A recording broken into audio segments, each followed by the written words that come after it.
Okay. Hello. To the VOD watchers. I didn't forget this time. I said I'd remember. Granted, it was only last night.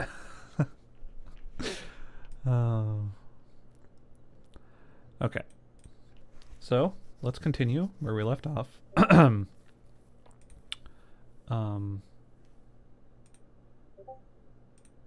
Let's do that. Oopsie doops. Okay. These two to-dos are where we're starting. So, last time, we successfully include the entire concat directive onto the identifier node in its entirety. And we tag the token as being as containing one of those directives. So so that's great. Two things have to happen now. One, when the parser comes across one of these tokens, when it's building their nodes, it needs to tag that node as being, you know, containing concatenation. So then later on down the pipeline, it's very easy to identify them. And I need to introduce this syntax to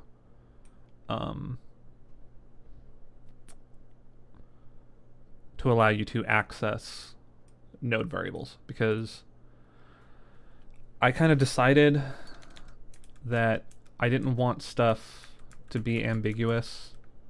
So instead of just using this, which I guess we still could, there's really nothing stopping us from doing that.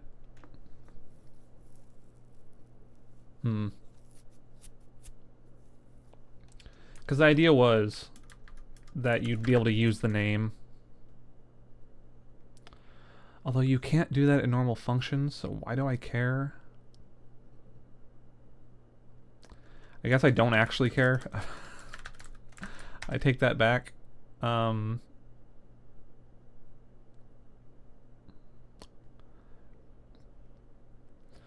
the only thing is with that, if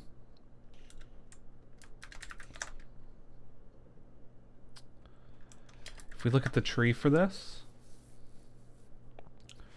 part of the thing with snippets going forward is they are parsed, right? So, where are we? Primary chunk. Here we go. What was this one called? Test and test ref.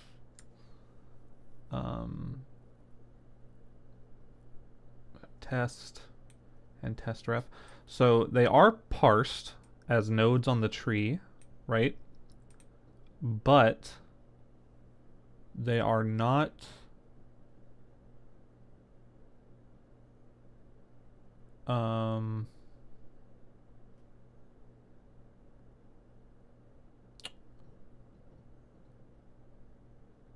well, I didn't think that they were run through the declref connection stuff.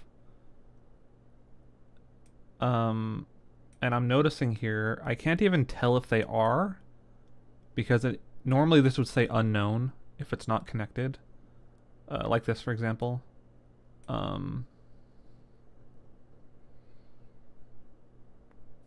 Which really, this shouldn't even be working. But, oh, I have that turned off right now anyway. So, never mind. Really, this shouldn't be working. You need to provide it with something, but I have that turned off right now. That should be the same here, but I think I turned it off when you're in a snippet, specifically. Let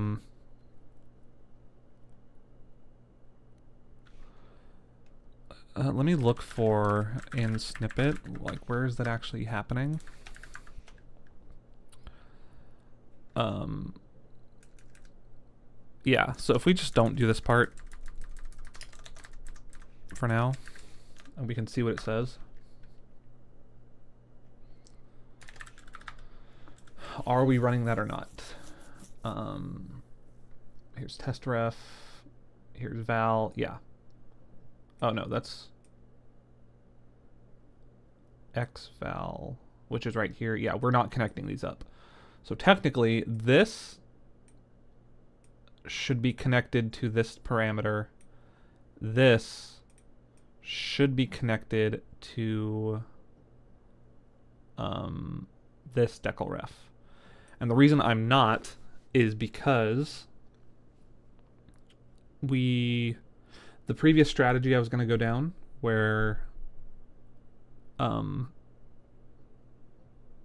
identifiers and concatenation are pieced together in nodes on a linked list. In that scenario, we were actually going through and fully parsing and connecting these up. But now I'm leaving them as strings. So like, if this was concatenated, this whole concatenation would be in this string. Which means we won't know how to connect these things up until that concatenation happens. So what I think I want to do is, when it comes time to replace the snippet call with this, it copies this tree verbatim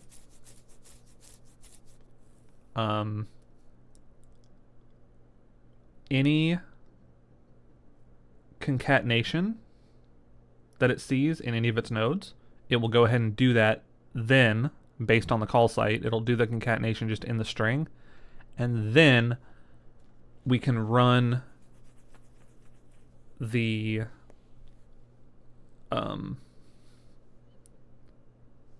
type checking connect declref stuff on the newly inserted thing in the tree.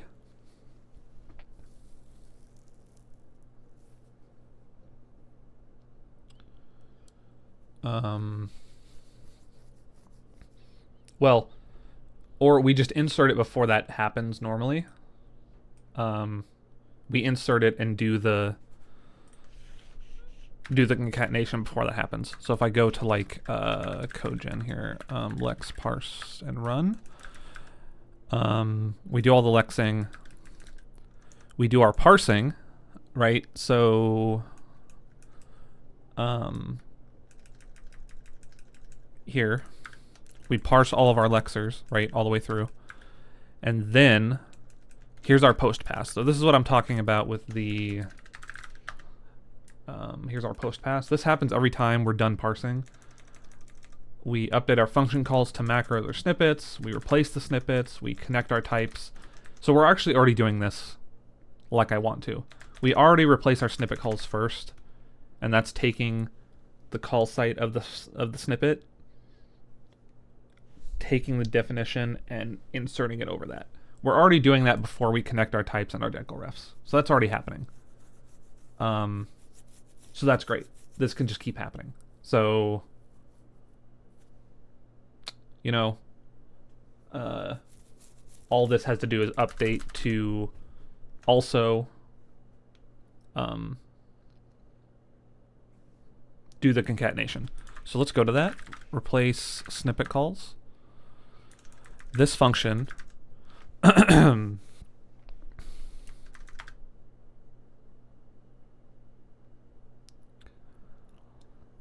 it's responsible for a few things, right? It'll definitely have to do this concatenation. But then also, what it'll have to do after that is,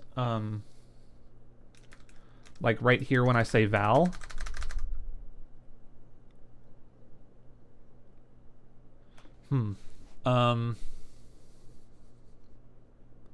I guess it'll have to replace val with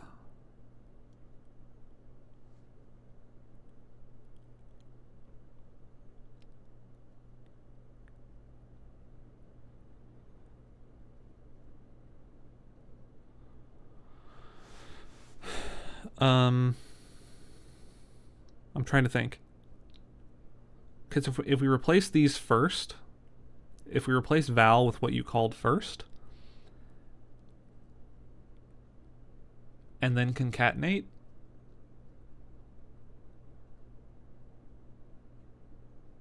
I think that's right. I'm trying to think if there's a case where you would want to concatenate first and then have that result be what you replace the decal ref with. And I don't think that is a thing. I don't think that's a thing. So we're going to replace all instances of variables, of decal refs that match the parameter. We're going to replace their text. Well, not decal refs, because remember, this is all one string now. We're going to replace all instances of val with the corresponding text that you pass. And then we will do the concatenation. Sounds reasonable to me. So, so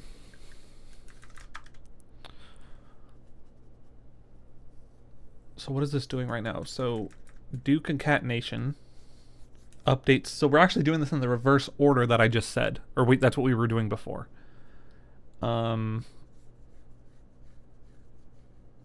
Which I'm worried about, the fact that I did it that way. Try these two things, or these two things may have to happen together in one function. Try to concatenate nodes in snippet wants both the call site info as well as the corresponding decal ref in the snippet. Update snippet copy decal ref is what makes that connection. However, when it's finished, that information is destroyed.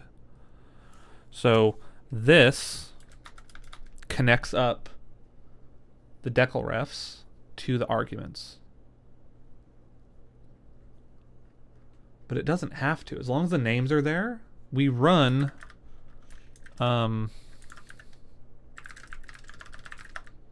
right? We run this directly after.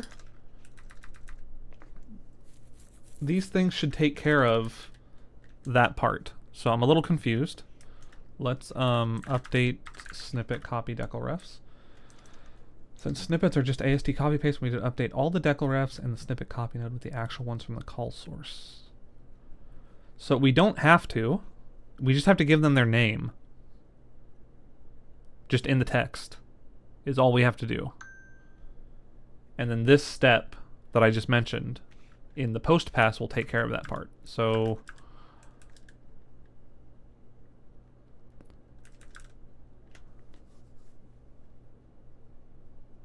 yeah.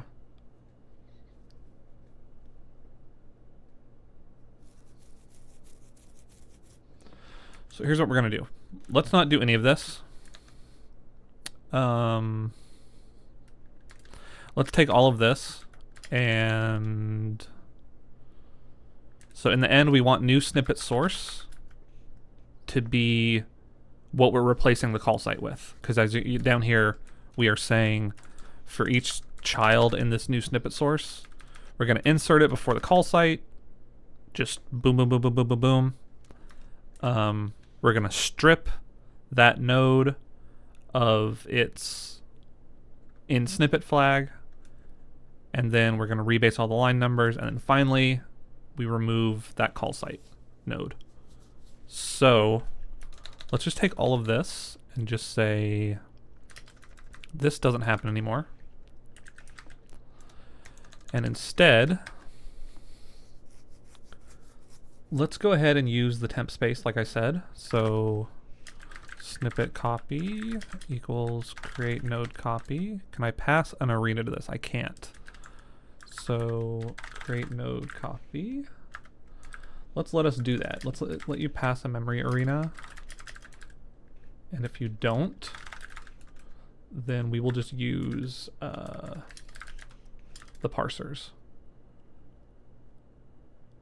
Arena. So if not arena, arena equals this. So if you pass us an arena, we'll use that. If you didn't, we'll just use the global parser one, which is what we're doing already. So, great. Create node copy, and again, we'll say arena here. Push type, and okay. So, create node copy of the snippet source, and we'll use the scratch. What is our scratch? Parser scratch space. Parser scratch space. Do we have a parser here? Yeah. Okay. There's that. We assert that we got one. Okay. So let's just print out the AST there and just see where we're at. How about that?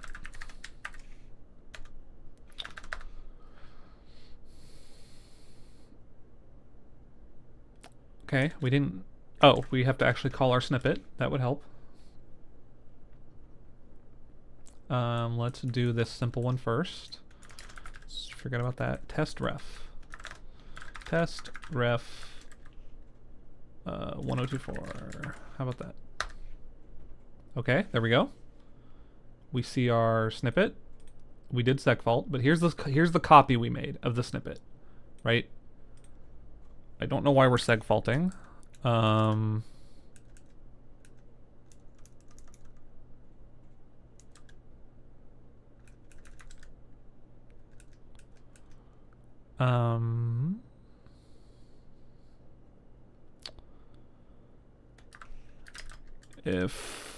Is it because this we shouldn't let this happen if this doesn't exist? I would think this loop would take care of that. Oh, you know what? It won't though. It won't. Yeah. Okay, great. This should actually never happen, right? So in fact, let's say assert new snippet source. That should never actually happen. Okay. So there we go. So we have our copy, right? Here's our copy. And let's go ahead and say we are going to still do this right at the end. So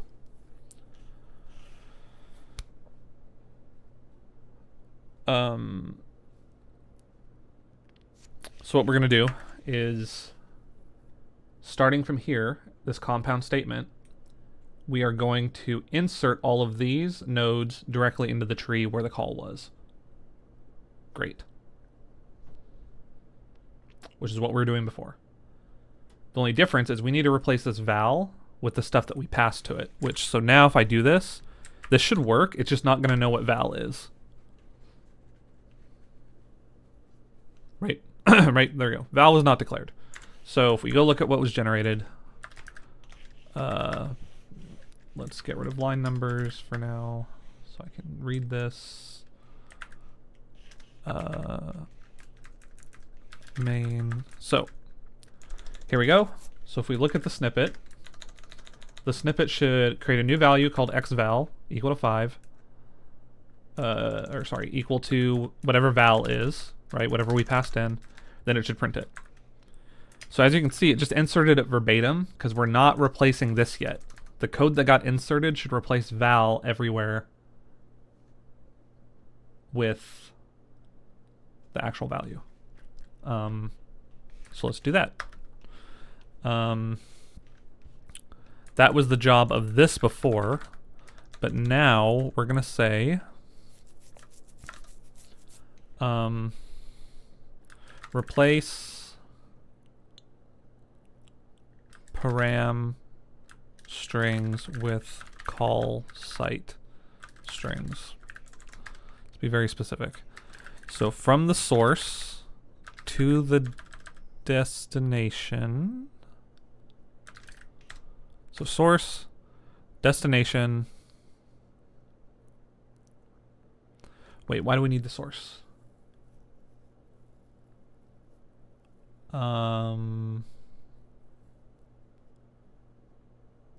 We shouldn't need the source. So our source is the copy, and our destination is the... No. Snippet call site is our source, and snippet copy is our destination. And we're going to pass it arena. I guess we'll pass it the scratch space. Sure. Let's go write this. So we'll just put it here.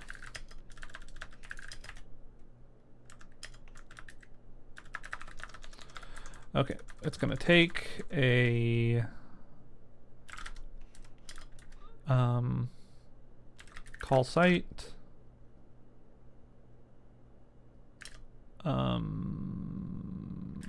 It's going to take a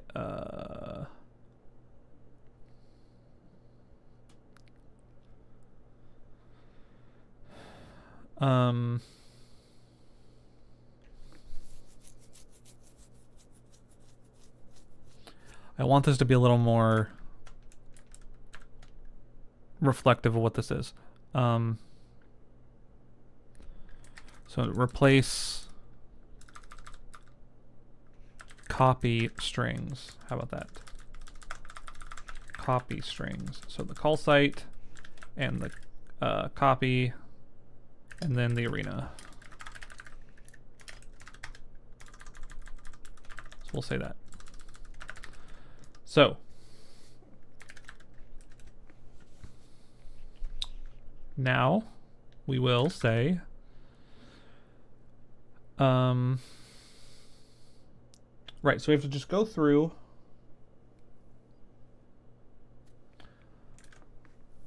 every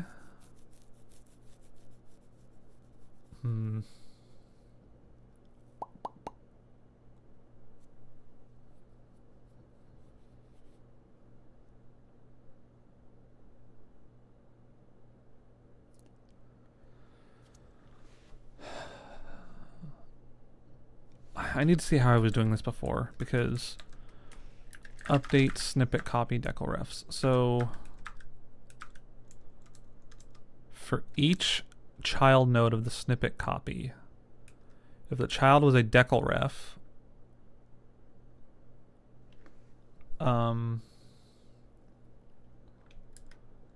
okay, so I just do this for various different things.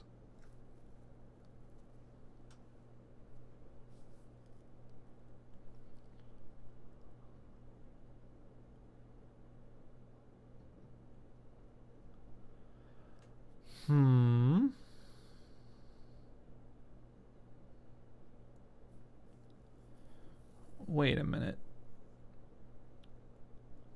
Could you pass?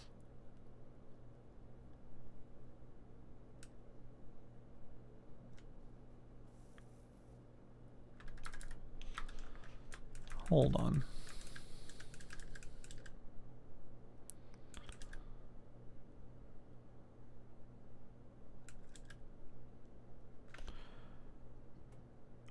Are you able to pass typed?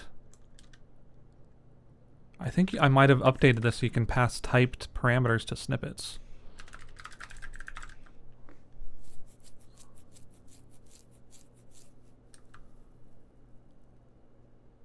Yes, if the snippet with no type. Well,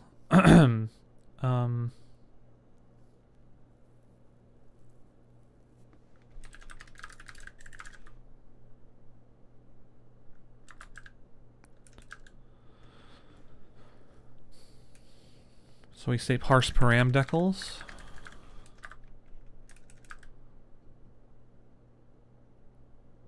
Yeah, we just called parse variable decal. So they can in fact be typed. I forgot about that. So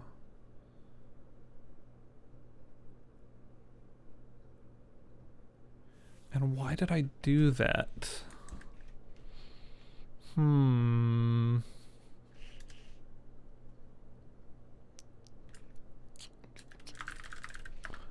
Why did I let them be typed?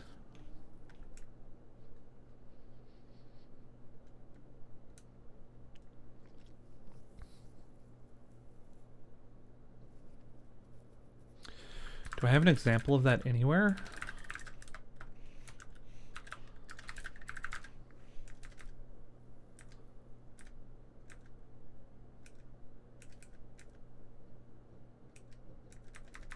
No.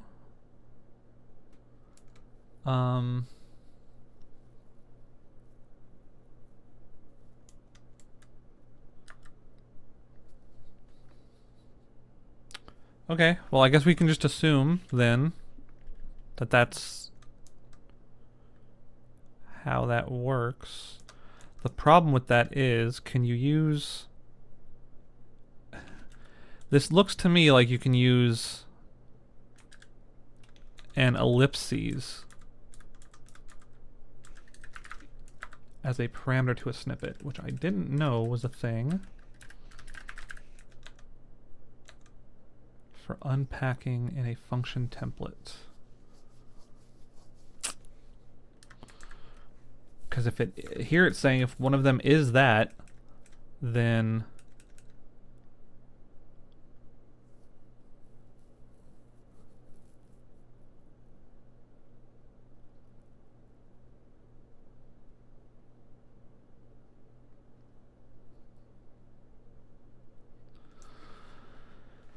okay.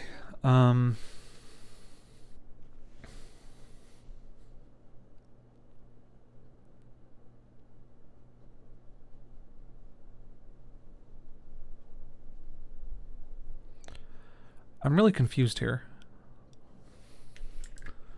I'm confused because if we go back to this,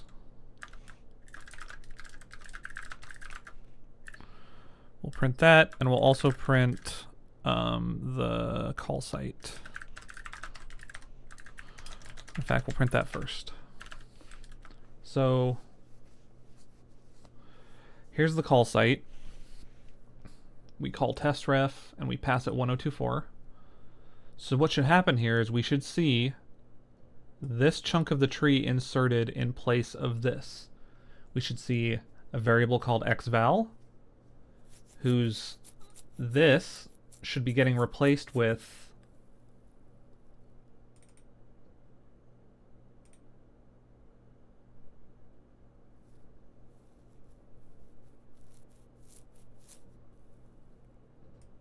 with the node. We're not just replacing the text. It's the node itself. So if we passed it this literal integer, what does this get replaced with? A literal integer.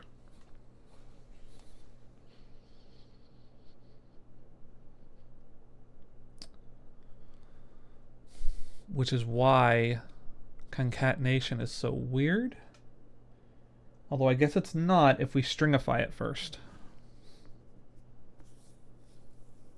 Which we can do. We can just stringify before we concatenate.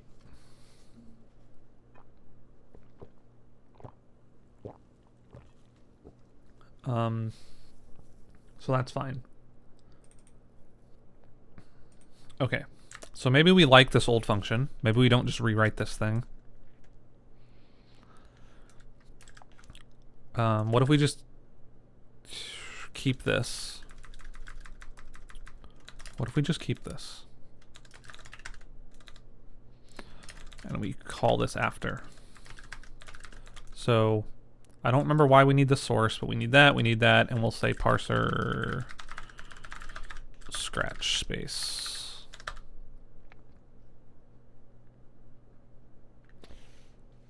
Well, that actually still just worked. That function still does what it's supposed to do. So as you can see here, let's print the tree now.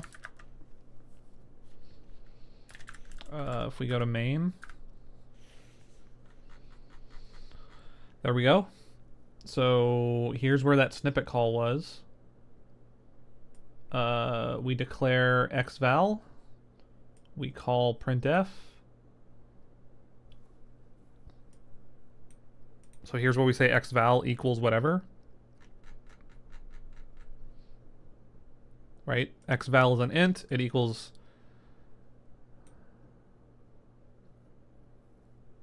Oh.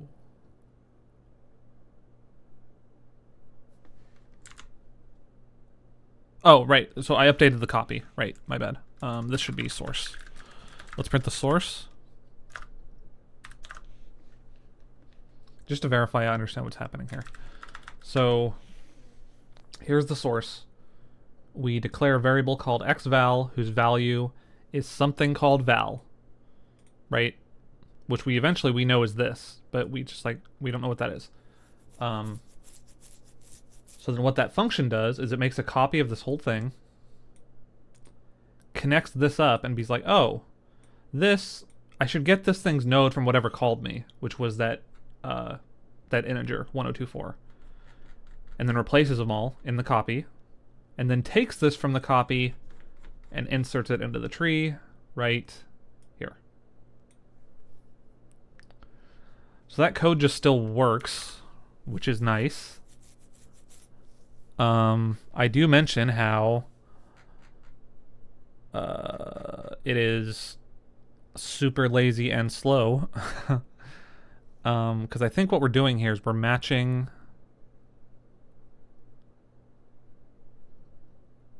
So what do we use the source for? Snippet param index for string. Why can't that be from the copy is my question.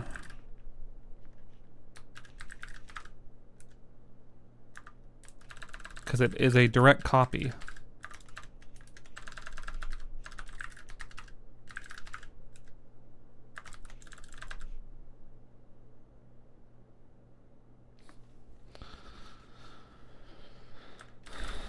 I'm a little confused about that.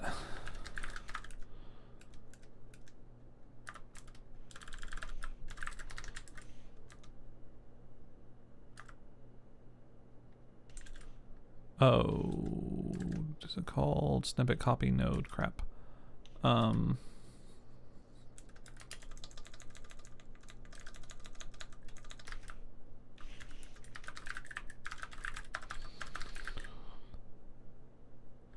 Damn it.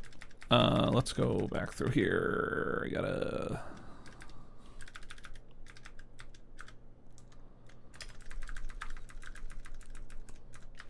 Snippet, source, snippet, copy node.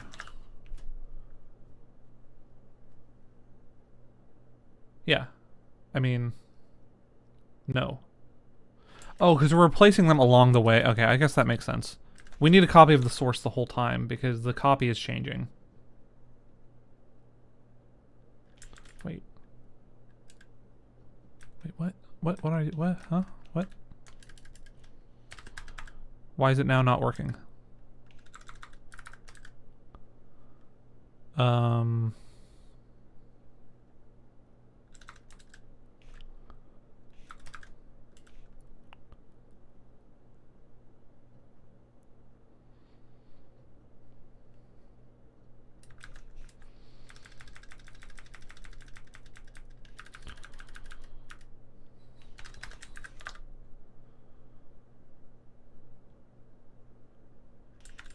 That works. So if I replace this,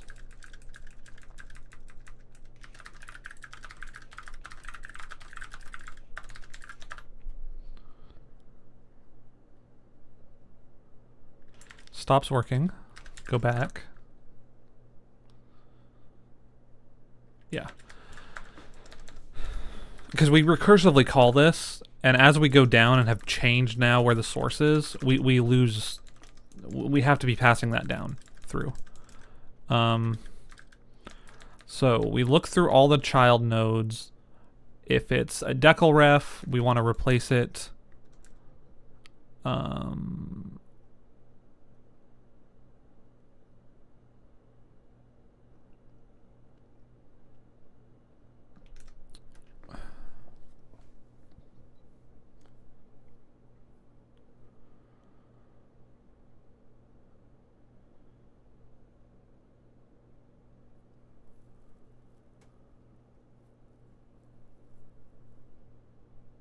I'm not sure what we're doing here.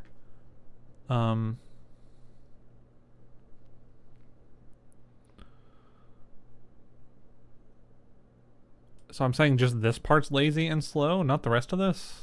Is that what I'm saying? We get, if the child in our copy is a decal ref that we're trying to replace, we get its name. We search for its name in the source. Oh, to get the index, what param ID are we? And as long as we're one of the parameters, we get the corresponding parameter from the call site, create a copy of it, and replace us. That seems fine. I don't know what's slow about that.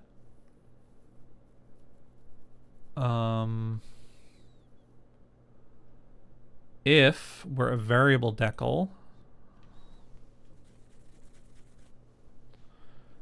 we just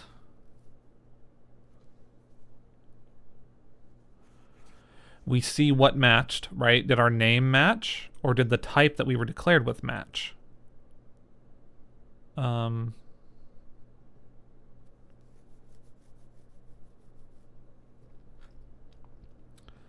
If it's a cast, I presume that's doing a similar thing. Right? Yeah, it's just replacing. I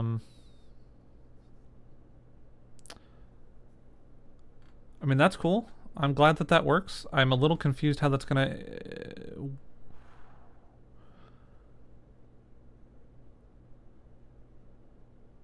Okay.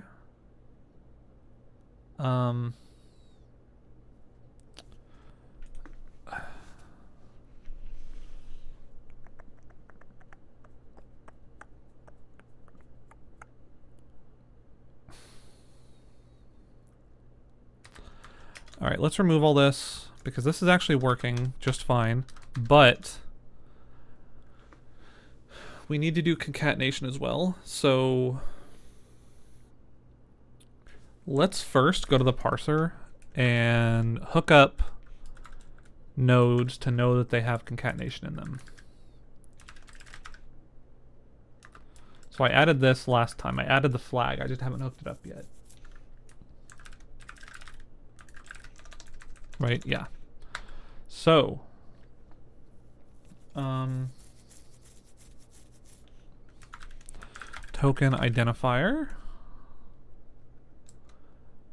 is identifier starts expression, expect identifier.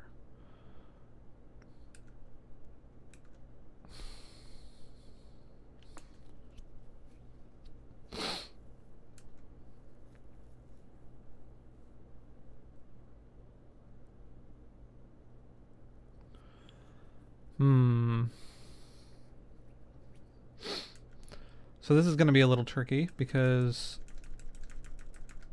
this is kind of all over the place when we grab identifiers.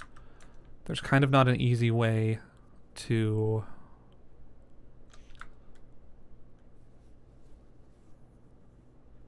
mass flag these nodes when a token comes in that is concatenatable.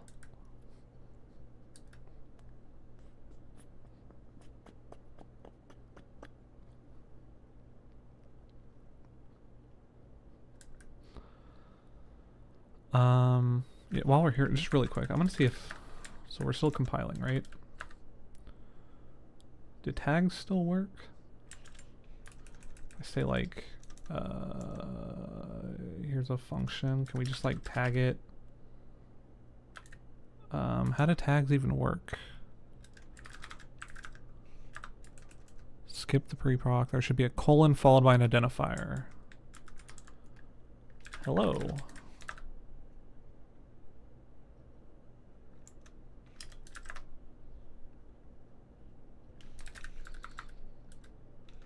Can we see them on the tree? What did I put that on? Test func. Test func. Here we go.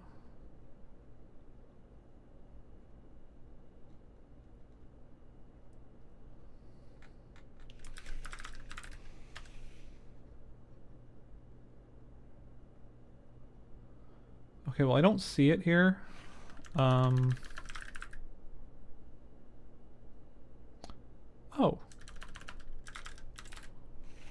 Wait a minute. Oh, I was going way too far up. I need to look at the very end. Oopsie. Test func.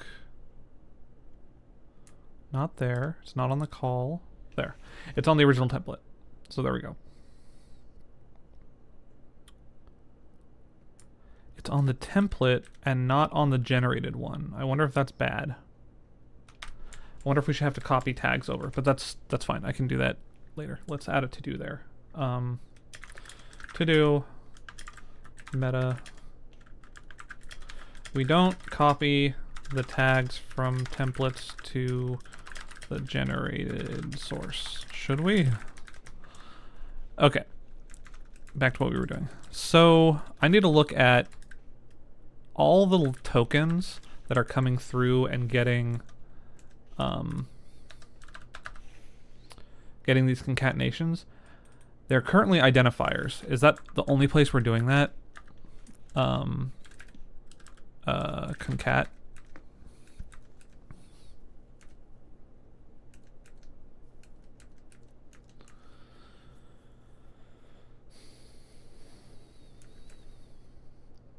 Kind of looks like it.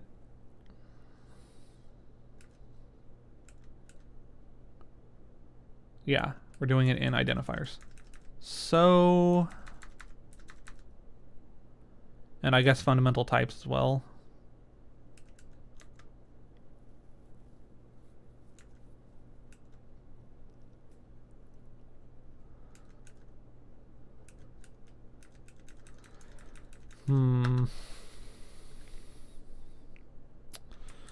This feels a little slimy to me, and I don't know how to avoid that. So, token identifier.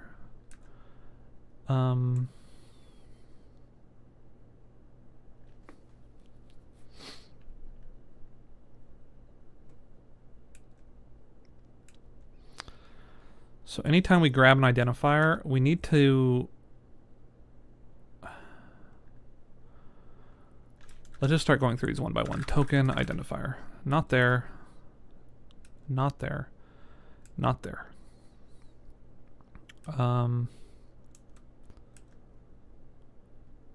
Here we go.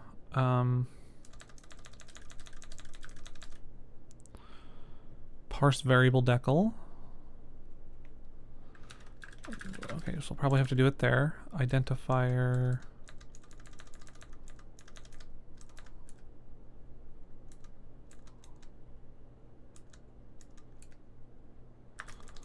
That's here, right? Identifier.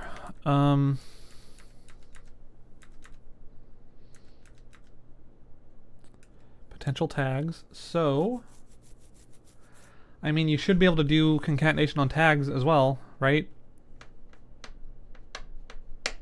Which should work automatically if we just...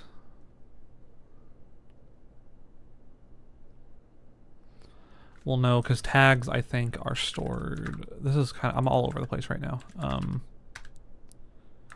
Yeah, tags I would have to handle specifically because they're not like nodes on the tree.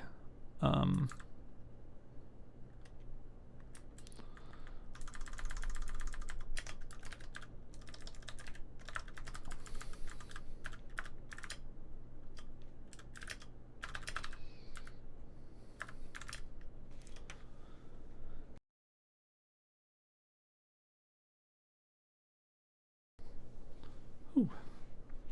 Okay. We don't copy no tags. Also,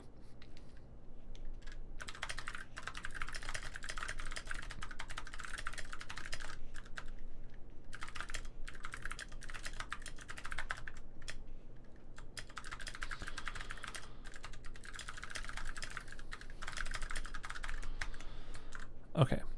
So, getting sidetracked. So forget these for now. Identifier, string concat node, don't care about that. Parse literal.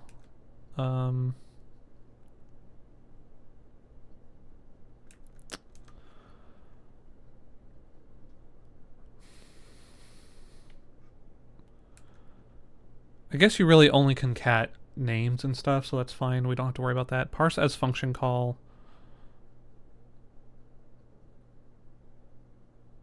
I don't even remember what this stuff is.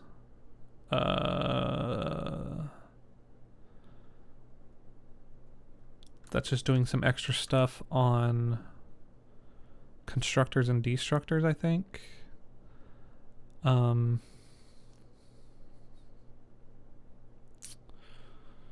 Parse as function call.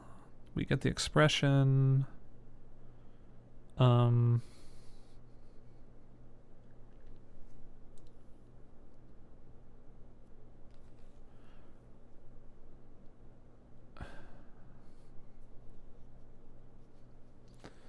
You should be able to concat stuff in an expression, though, so I need to be able to handle this.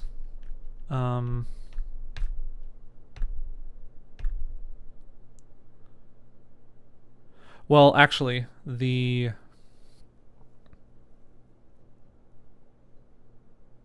expression's being passed in, so parse expression should be able to do that here, right? Is identifier like.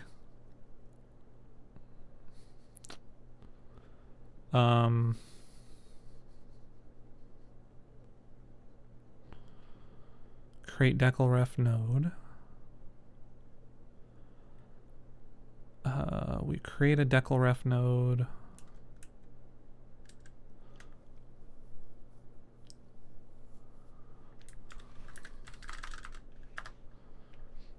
So here we get the name.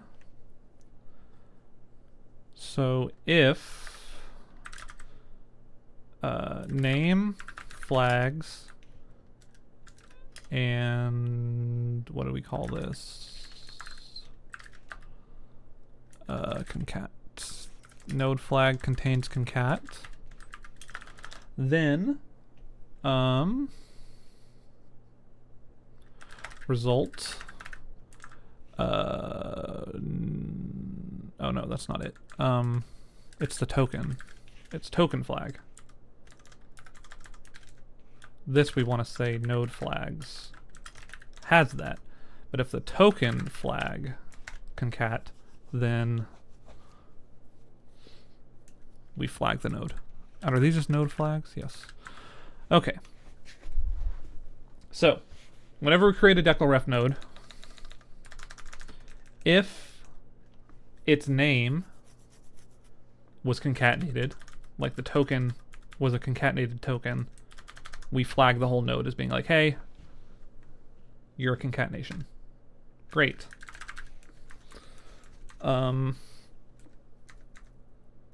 that's that. So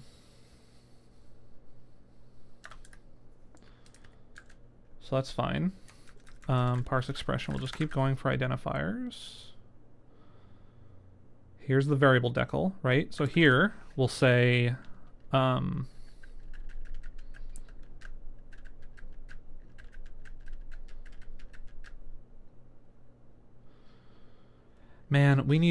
I want a single interface for this. Let's do that now. This is boring, but I'm going to do it now. So we're going to say void set node name. We'll say, do we need the parser? No, we don't. We'll take the name and the node. Okay, and we're going to switch on the node type.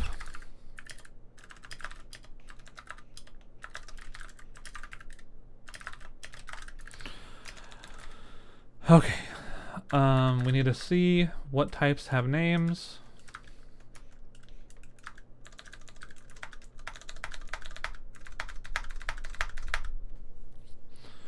All of these have names.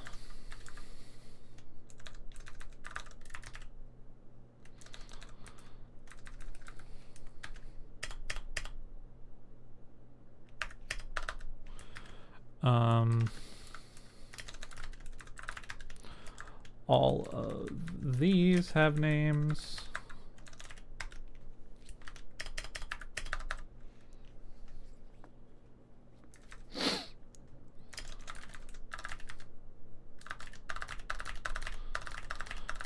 I'll just make a whole bunch for now. These have names.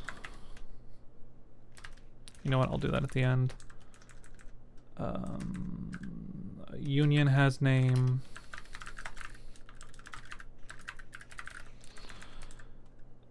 These have names. And I also have to do this for types and stuff, like any identifiers, but for now we'll just start simple.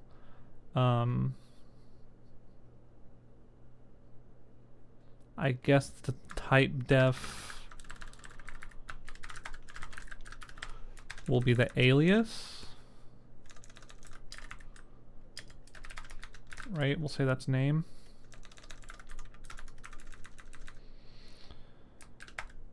Assignment, no. These don't. The declaref does.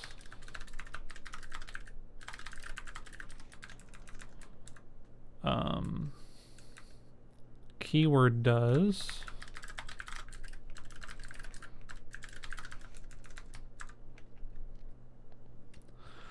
Although a keyword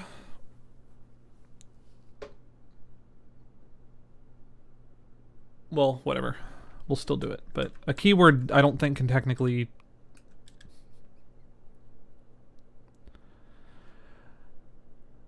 you can't write a keyword with concatenation in it because the concatenation will make it not a parse as a keyword. It won't lex as a keyword. It'll lex as a normal identifier, but whatever.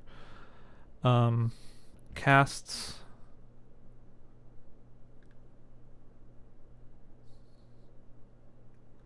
I guess. I don't actually know if this is correct, but we'll do it. I don't actually know if that's correct, but literal info, nope, nope, nope. Okay, all these pre-procs do.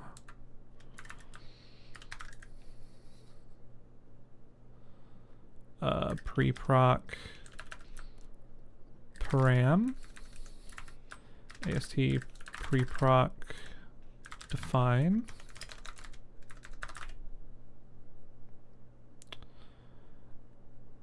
Snippet. Not snipper. And pre-proc expression has a name.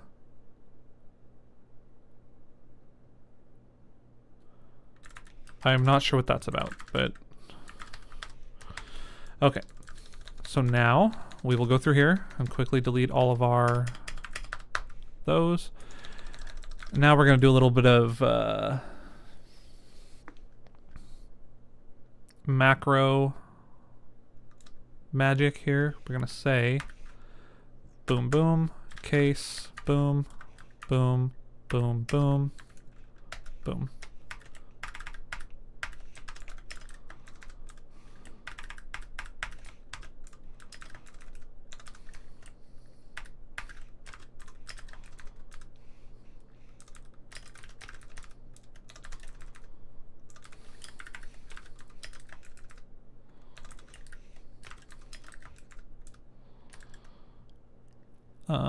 I guess for all these we can say, oops.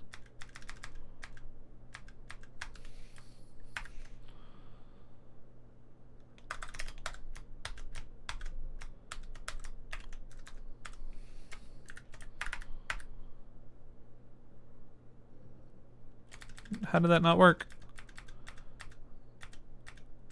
Macro, don't fail me. Boom, boom, boom.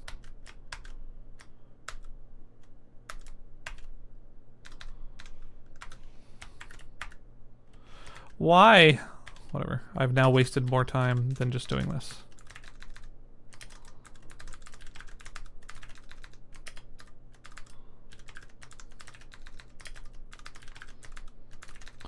Okay. All right. And then default will just be nothing.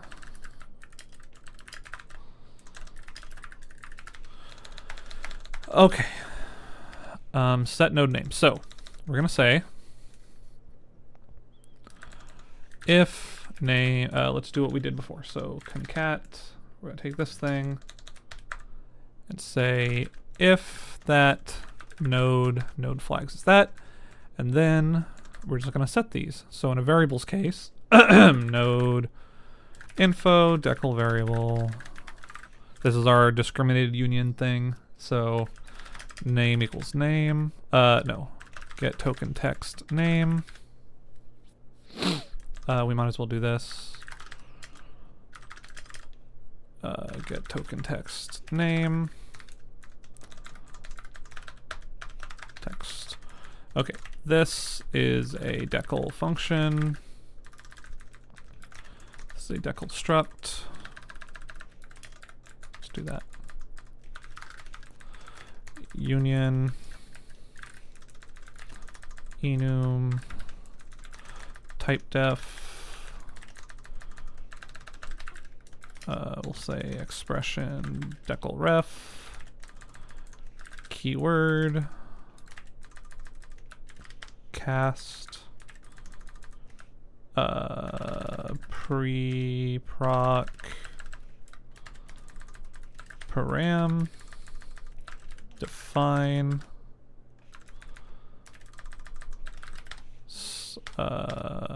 wait, is it pre-proc snippet? That's dumb.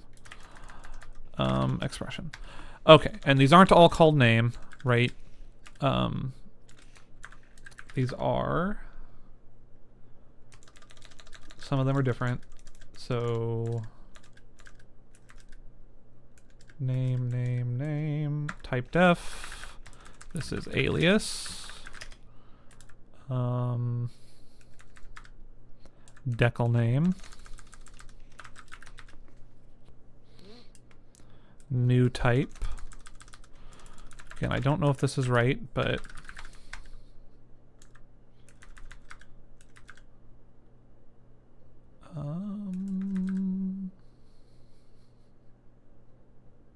okay.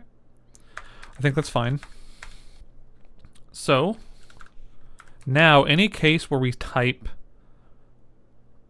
dash name equals, we need to use this instead. So pre-proc param. Instead, we're gonna say set node name param node 2 next. Yeah. And then we're gonna say name. We're gonna say name equals. Here we're gonna say set node name result to next.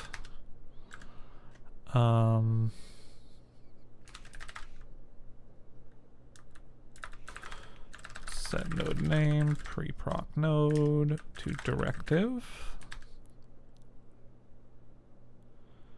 No, this is next. Name var decal node.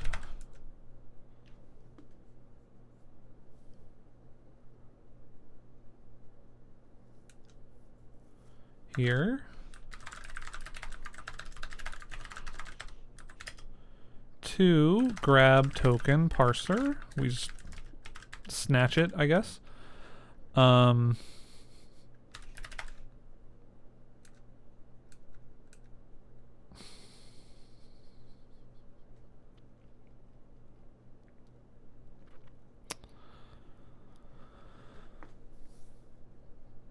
I guess that's fine. We're just copying it, right?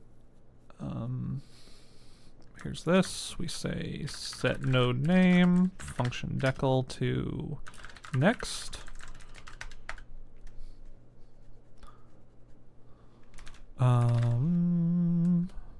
Same thing.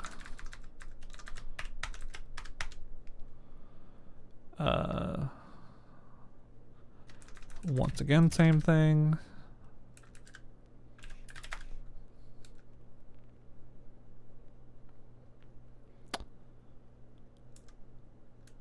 That's fine.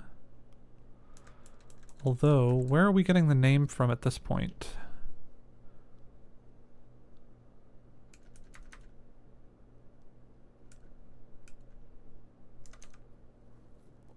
wait, where is it? Oh, right there. That's our else case. Okay. That's fine.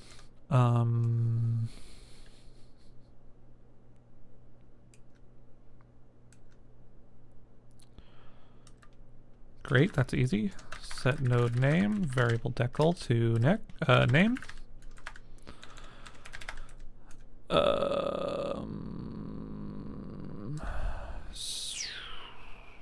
Same thing here. But this is function decal.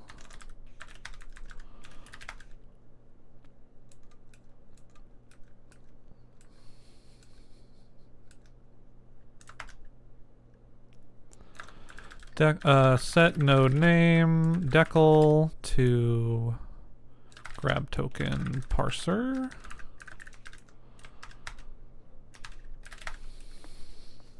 Same thing here.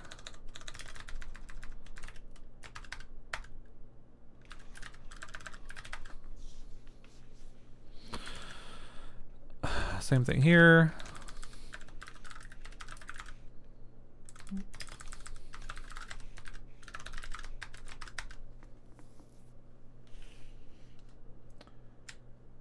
Why does my screen look kind of blurry? Is it blurry? I hope not. Let me take a look. Don't talk back to me. It doesn't look blurry to me when I pull it up on Twitch here. It might be a quality thing. I'm not sure. Doesn't look like I'm dropping frames. I wonder if I make this a little bigger, if that helps. But it looks like it should be okay, but I can make it a little bigger. From what I can see, it looks okay, but also welcome. Hello.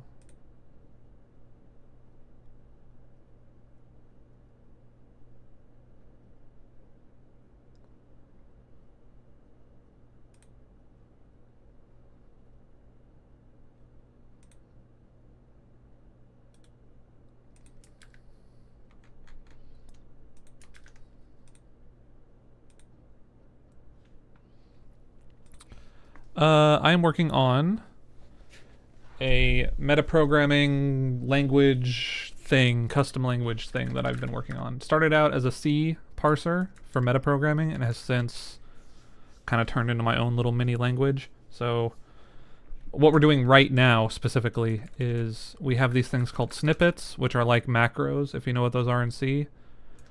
I want to support this concatenation, so you can concat the names together like you can in macros. So we're doing that right now, making that work. Yeah. So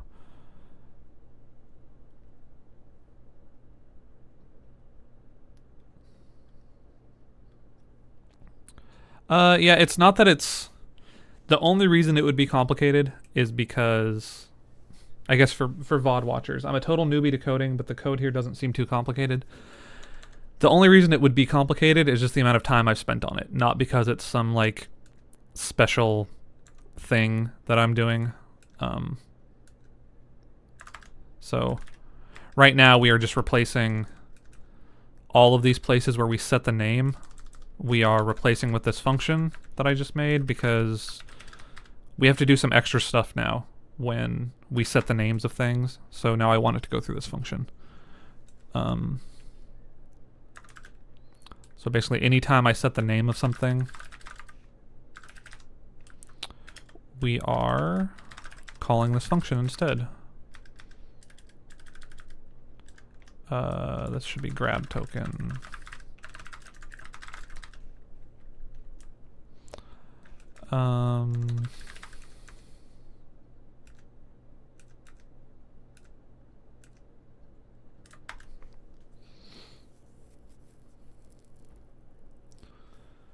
So we'll call this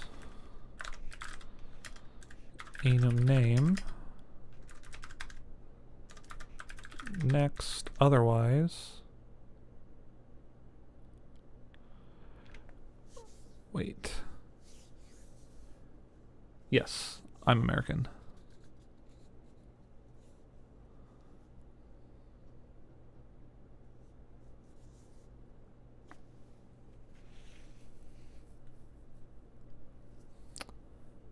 Let's see. What is this doing? I'm from the Midwest.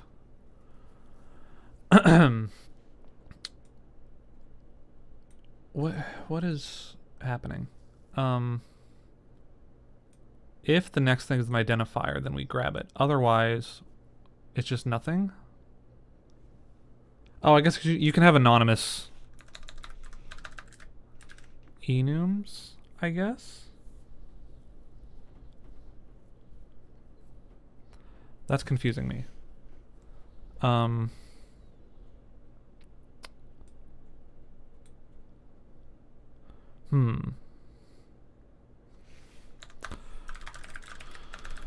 I guess I have to update this function to support that, but I guess if not node, then we can just say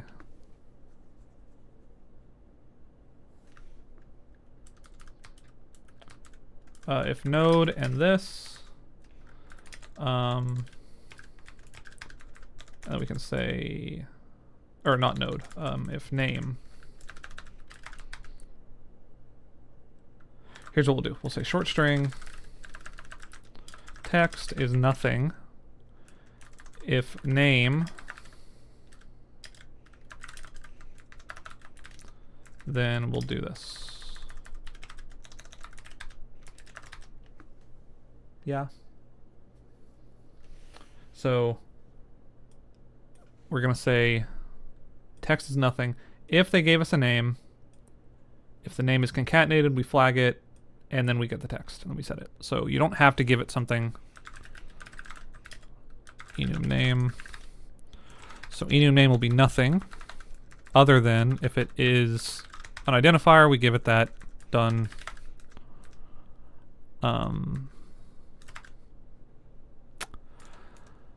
Same thing here. We say flags name 0. Boom.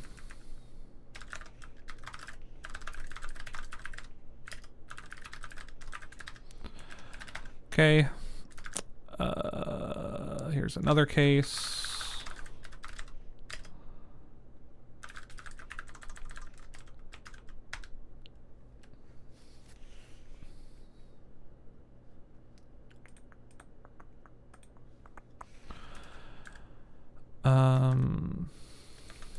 That's an old to-do that we probably want to come back to. Okay, we are getting pretty deep in here because now we're in do parse, which is like the big function here. So this is easy. Def node next. This is also easy. Set node name, snippet node next. And actually, I guess we can just shorten this whole thing altogether and just say that.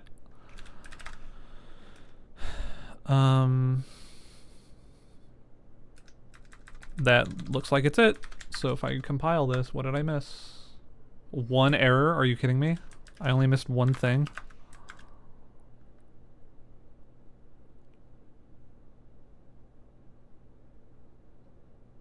Wow. Really? That's shocking. It works though. I only missed one spot. Okay, so what's next? That's dot name. There's dot alias. So that's here. Set node name. Type def node to alias. What is alias? So instead of this, we'll say this is a metagen lexer token 0 alias is that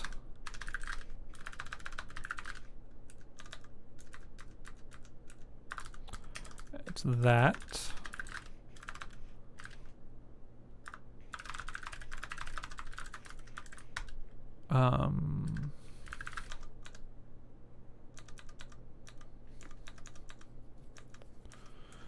Okay. Great. Alias. Okay. Decal name. I think I already did that. Create decal ref node. So this will be set node name, result name,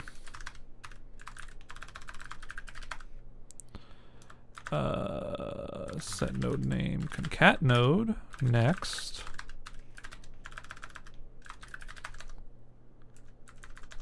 That's it. Keyword, I already did that. New type. Set node name, cast node, cast specifier. Great. That's fine. That's fine. That's fine.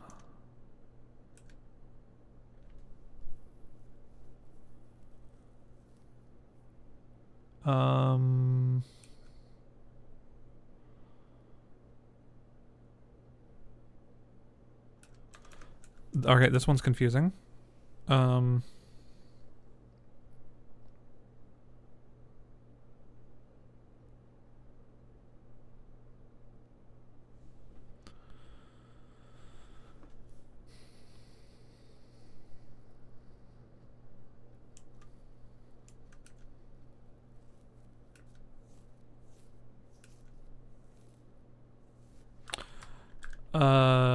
This I feel like is not.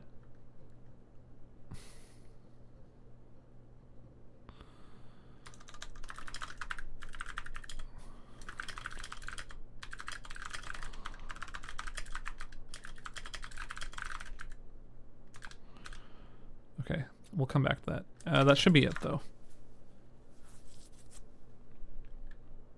Okay. So now,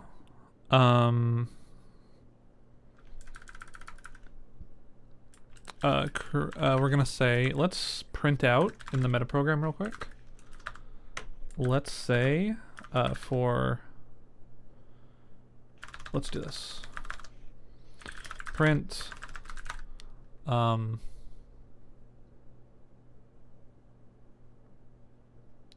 concated nodes.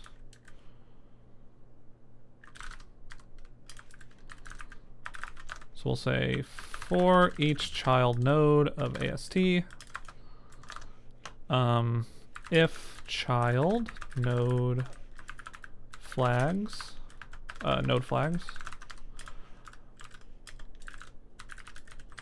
contains concat, then we will print node nicely child node true, and we will also call print concated nodes on child node. And let's just do this real quick. Let's say print concated nodes on the AST. Let's also turn off our print token. Let's turn this off. Okay, let's see what we got. Printf, that should not be concatenated.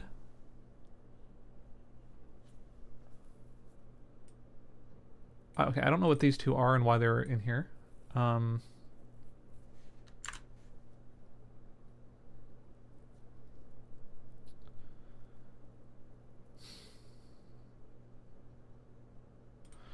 Let's print the whole AST.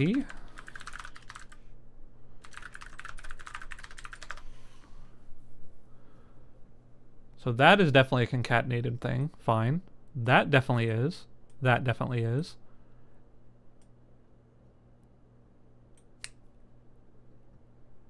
Right. These are the copies I made. We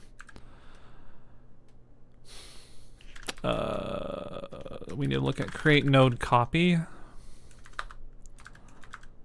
We just copy the flags verbatim. How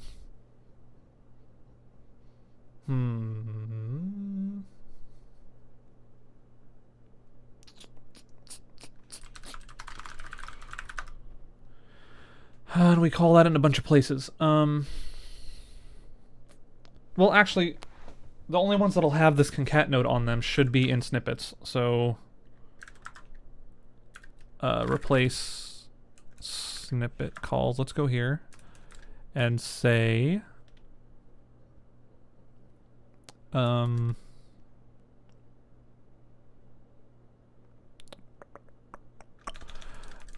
source, right?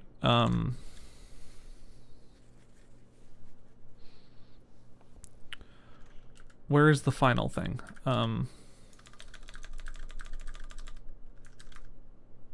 Here, right? So when we insert the new snippet source, we need to turn off concatenation at this point. So we can say remove concat flags from new snippet source. So we can take this thing,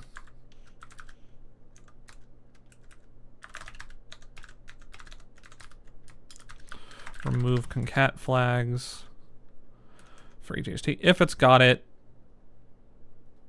well, no, let's just remove it. Forget checking. We can say child node flags.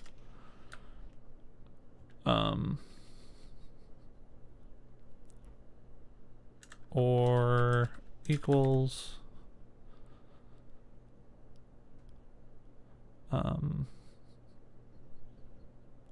no, it's this node flag contains concat. Okay.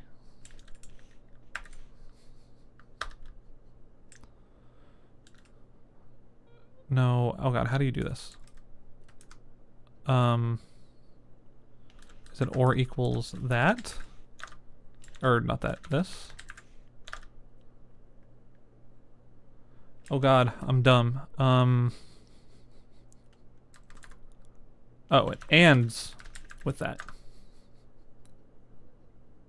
Oh god. Well, first let me make sure that we're actually seeing this.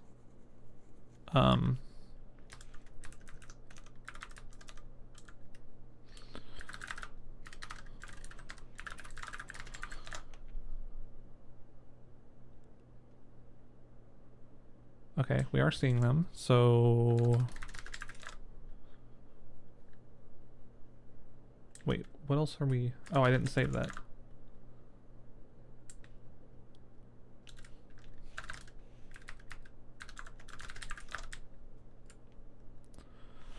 So there's this one. We shouldn't be seeing that. We shouldn't be seeing that.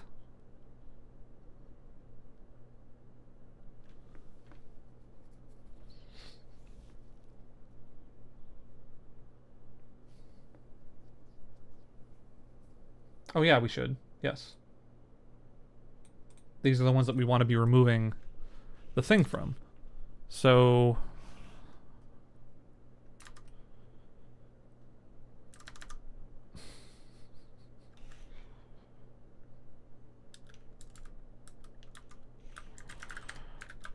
Am I...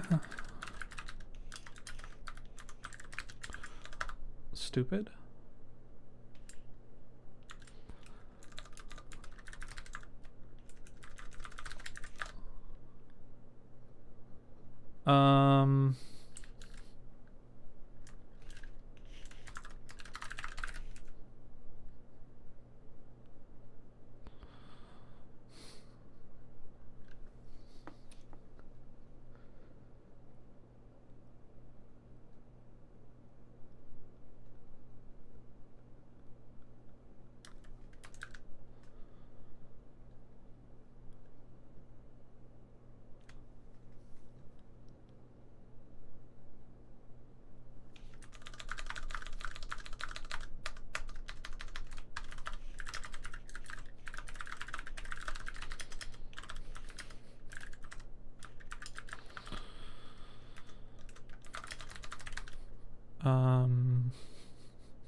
Print node nicely, child.node.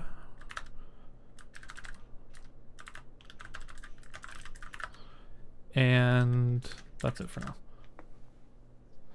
No, stop printing this out.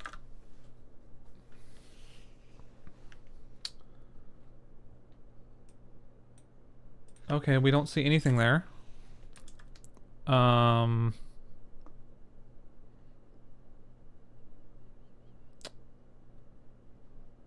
Why? But we do see it here?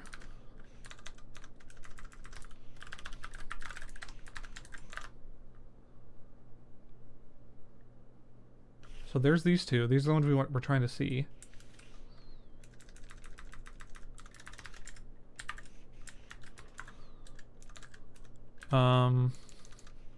But we don't see it here?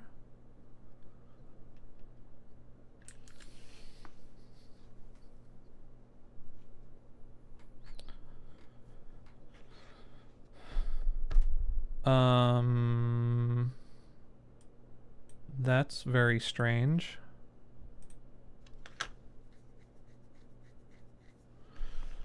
Okay, what if we call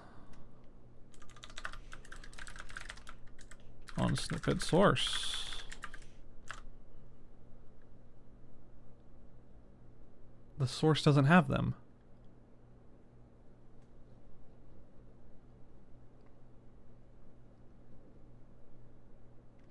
Oh. Duh. We have to call it on ourselves. That makes sense. Child.node. It's AST. It helps to call it on ourselves. Okay, so let's remove this again. Remove concat flags. We'll do this.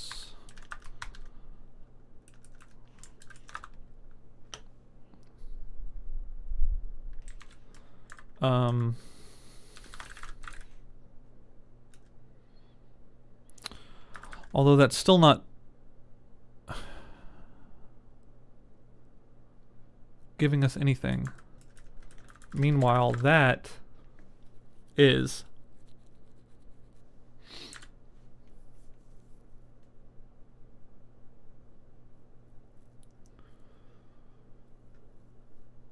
Why? I'm so confused.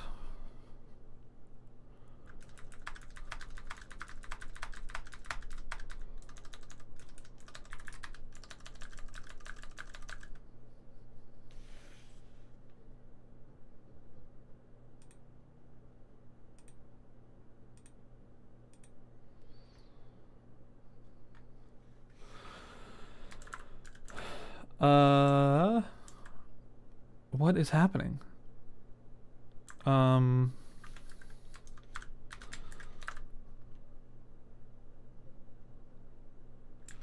now we're printing everything twice.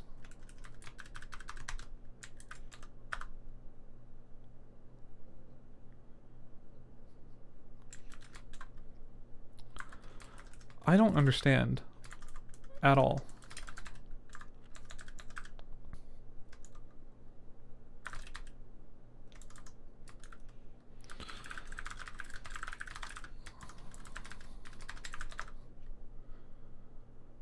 So there we go.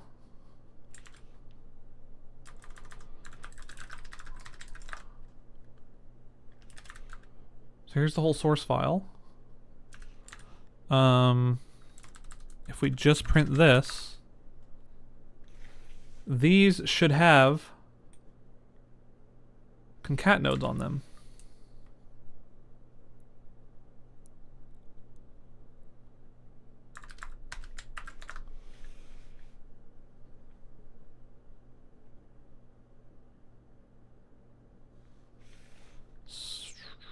So why don't they?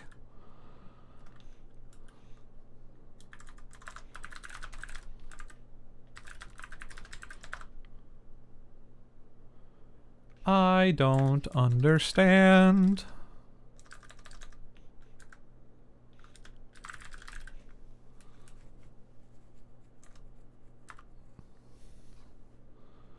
Oh my god. Of course they don't. Because if the thing we're looking at is inside. No, that doesn't make any sense. What's happening? I'm so confused. So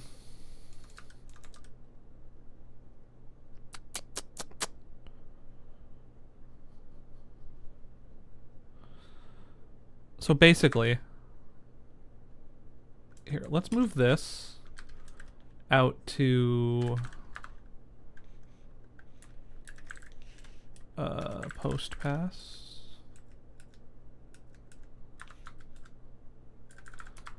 Let's move this to the very end of Lex parse and run metaprograms. The very end of the whole step.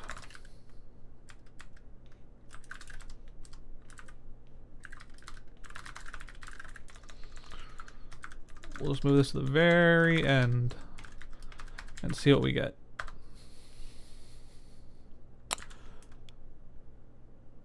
Wait, what?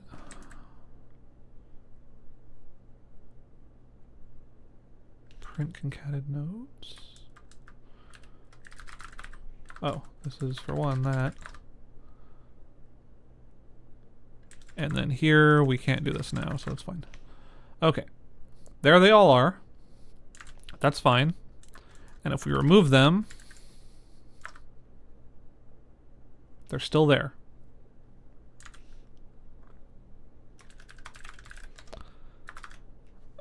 Right, of course they are. So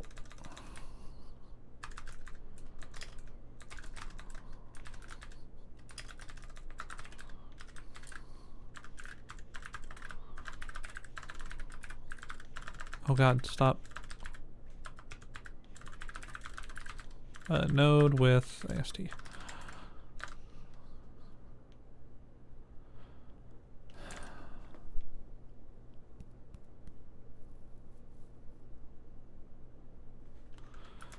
Okay, am I doing this wrong? 0. How about we just make them equal to 0? Nope.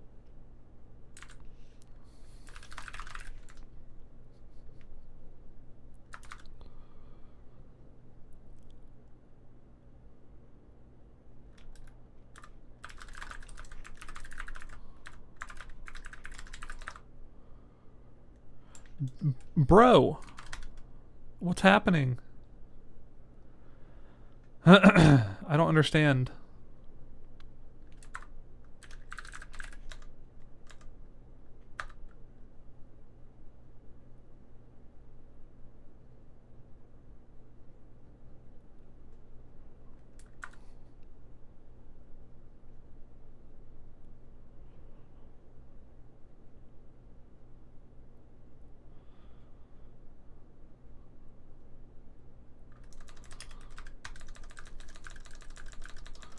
What if I put these here? Does it still...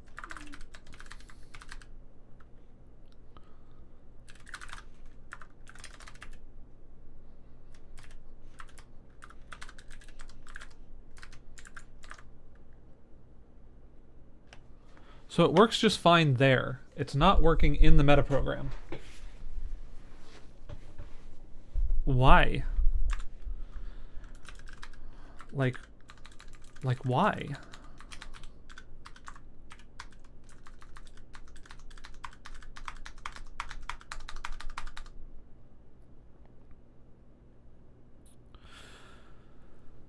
For each snippet call, we go through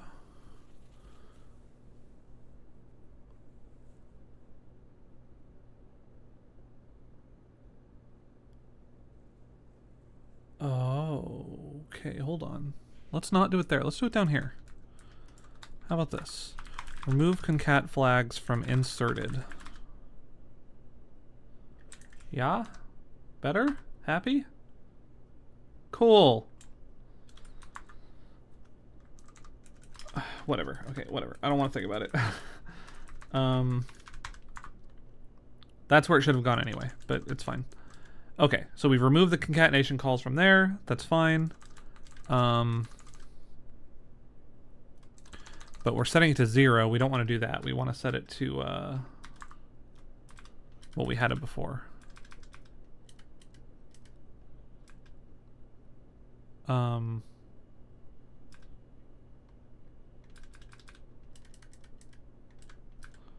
We want this. And equals the opposite of this. And equals the opposite of that. There we go. Okay. Great. We'll call that a win.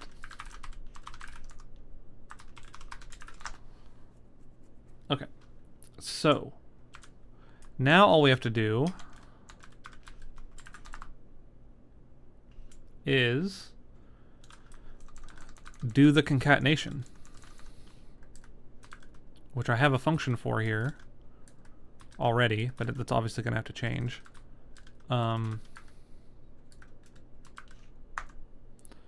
Replace snippet calls.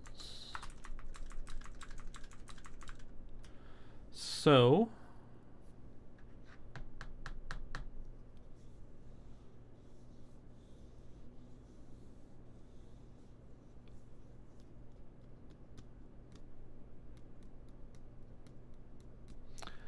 I suppose this doesn't matter where we do this.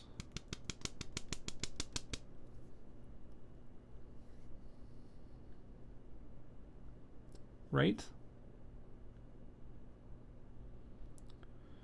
We have a copy.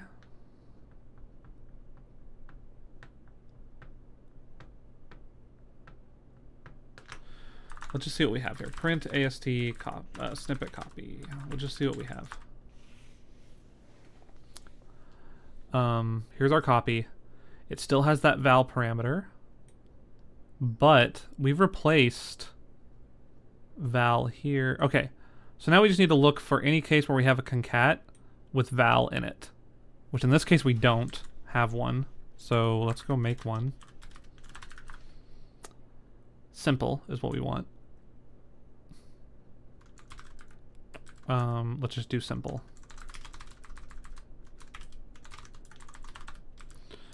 New concat val. Simple 2048.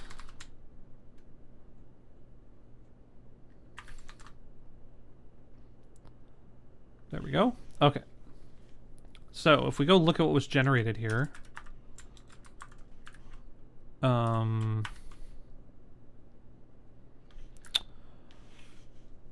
you can see it just inserted this verbatim. The snippet's job now is to replace these concat calls,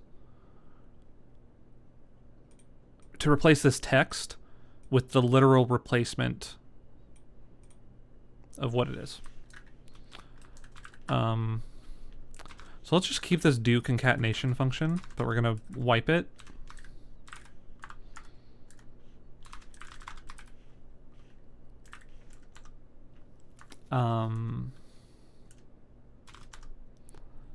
And we'll say do concatenation, and it's going to take the copy and the snippet call site. And let's just like wipe all this, because this is really not relevant anymore. So if I do this, we should still be working. Okay. So I need to find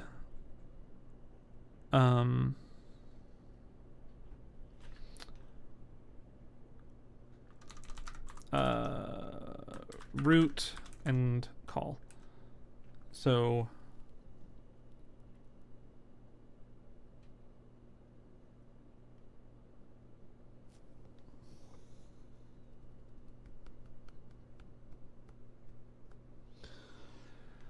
because basically what I want to do here is say for each child of the root,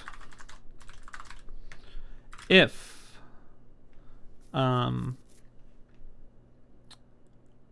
child node flags,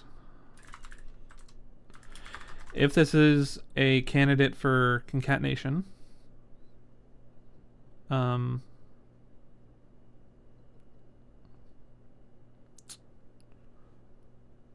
well, this might be a little weird looking, so we'll actually say this. If it's not a candidate for concatenation, we'll just continue. Otherwise, we will say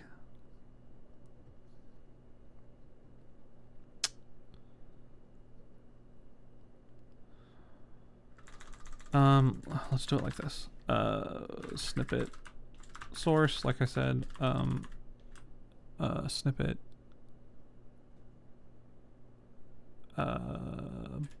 snippet source, I guess. This is really the copy though.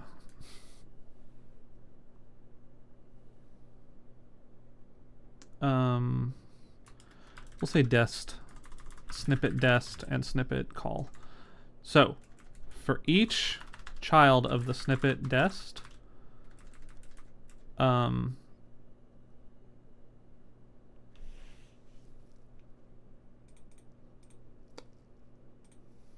what do we want to say here? For each child of the snippet destination, we are going to look for, I guess first of all, let's just, okay. Actually concatenate. It's going to take a node and a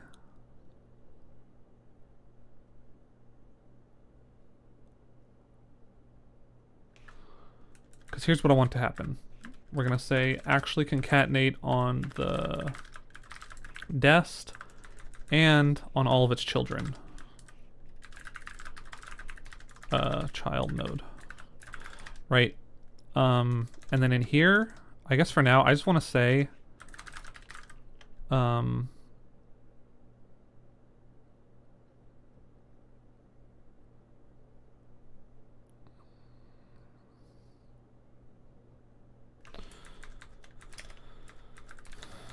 I guess we have to do this too, right?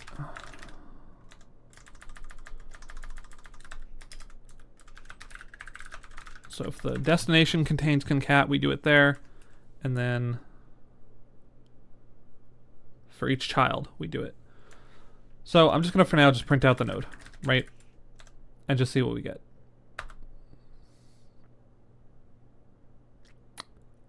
Nothing.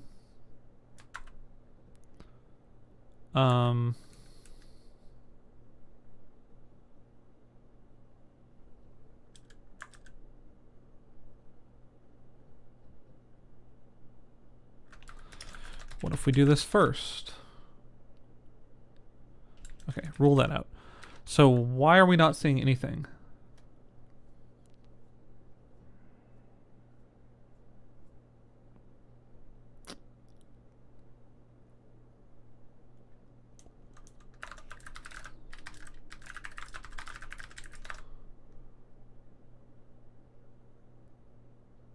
Like, we should be seeing that right there.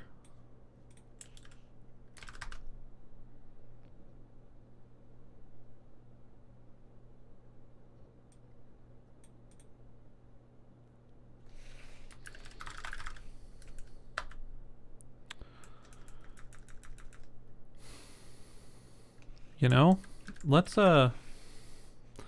stop stabbing at this blindly and let's actually go into here. We are in code gen. Replace snippet calls.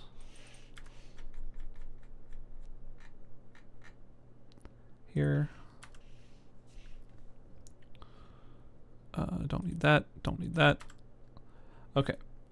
So snippet copy.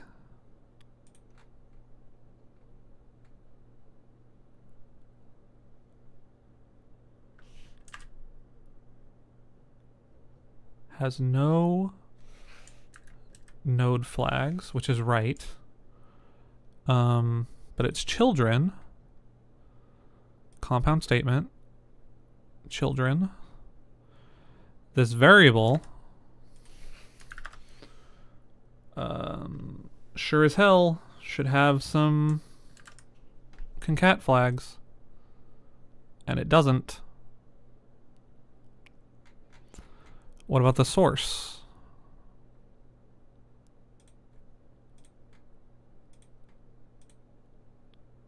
No.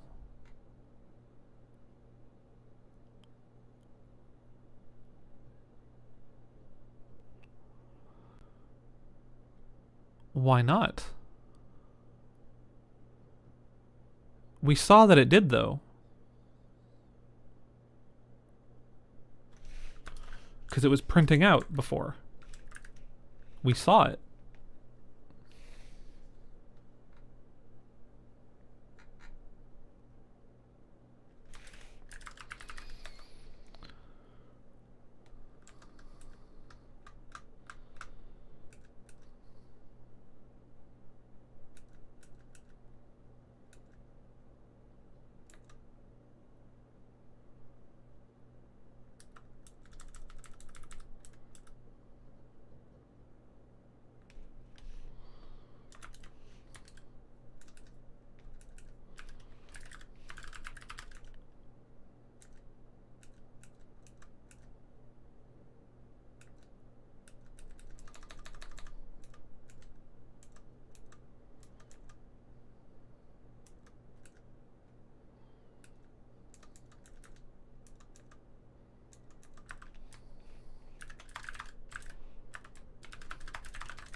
Okay, what if I don't do this for a sec?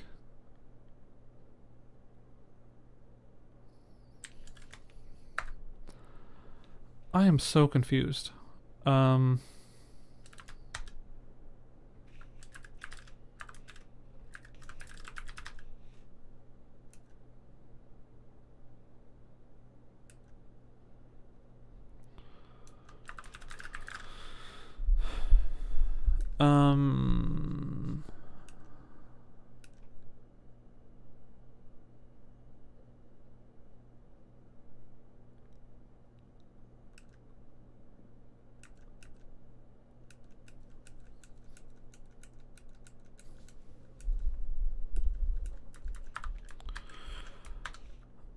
Let's go to set node name and say if node if do we have like a part of snippet node?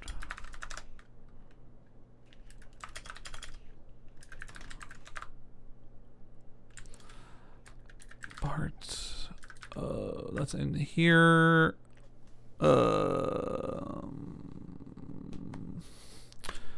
Okay, how about parsing snippet? Yeah, let's do that. Parser. We'll say global parser parsing snippet. Okay, so we didn't hit that at all. You know, we didn't hit that at all.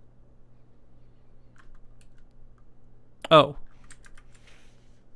ignore me. We're going to parser. X equals 0. So we'll go here. Okay. So this is on right. That's fine. File number, text, size. Here we go. Did we set its flag? Yes, we set its flag to 16. And this is the variable that's inside of parse variable decal.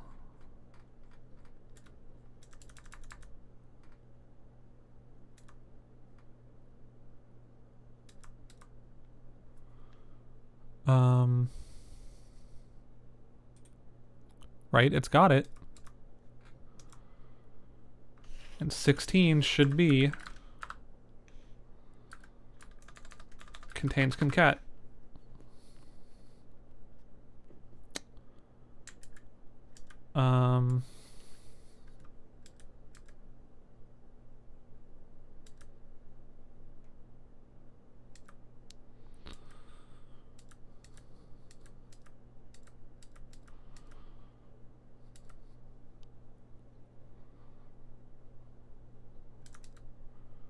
So var decals. First one, boom. Still has the flags.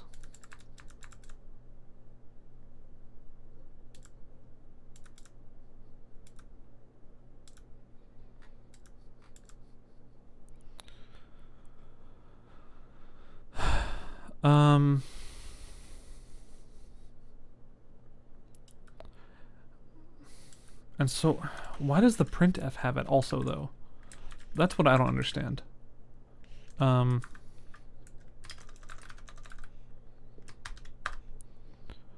Print token name. So see, we don't see it there at all.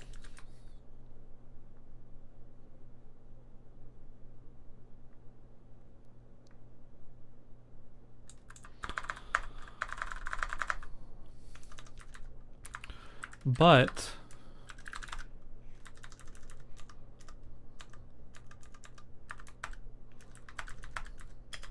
let's do this again.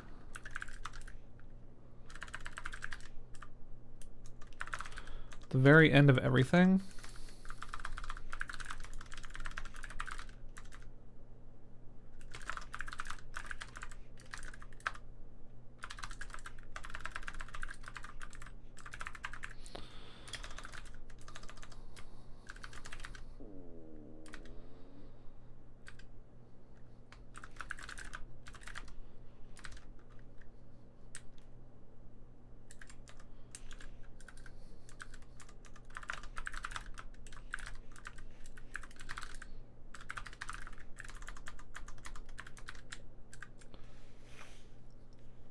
Hey, Cobblemaster, it's going okay.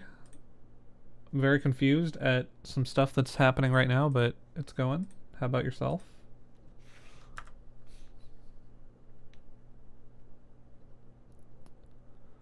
Okay, we see them. There's the 4 of them. There's the 4 of them. So, that much makes sense so far. So now, why in the metaprogram do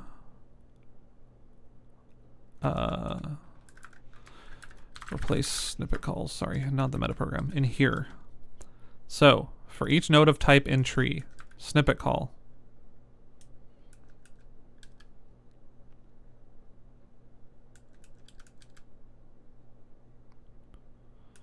So where do we find the snippet? Snippet source.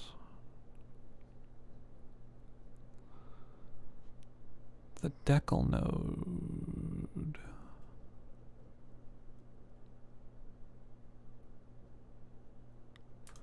Wait a minute.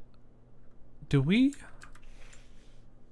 have a job in tech, or is this just a hobby? So for my day job, I do work at a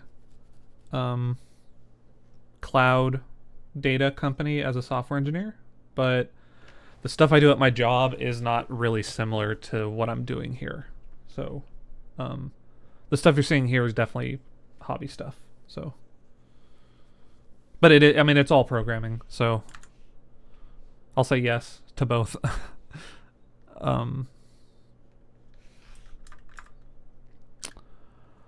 Let's just look at this. I'm tired of guessing.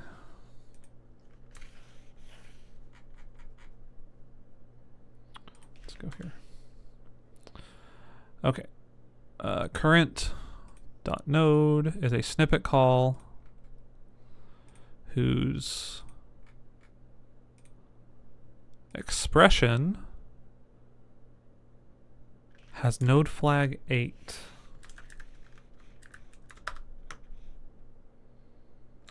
It's a function call expression.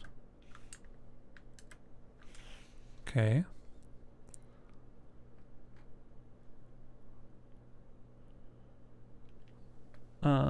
And it's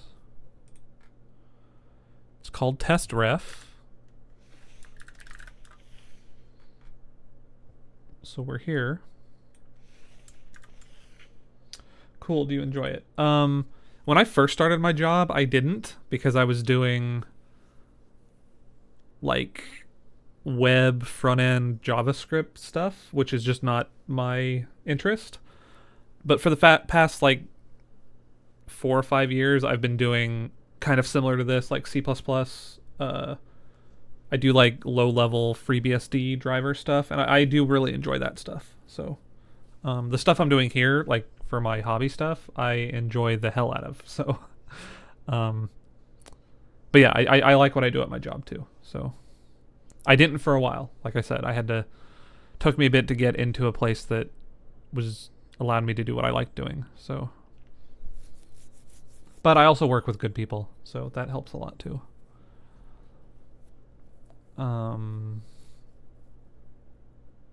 So this already got connected, even though we don't. I'm so confused because we parse,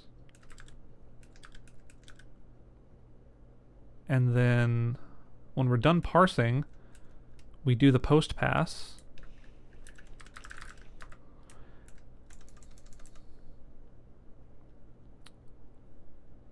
We replace snippet calls before we connect the decal refs. So how is this decal ref connected?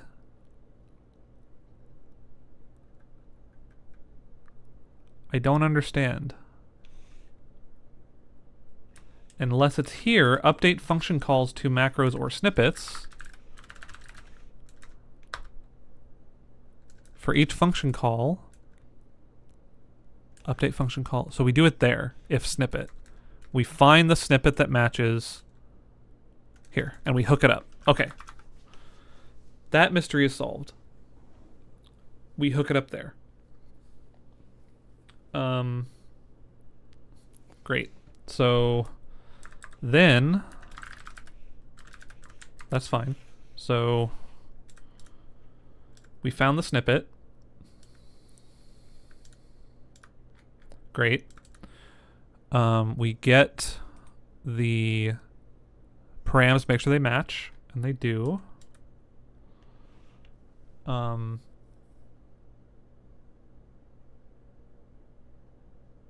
Okay, we create a copy of the snippet source.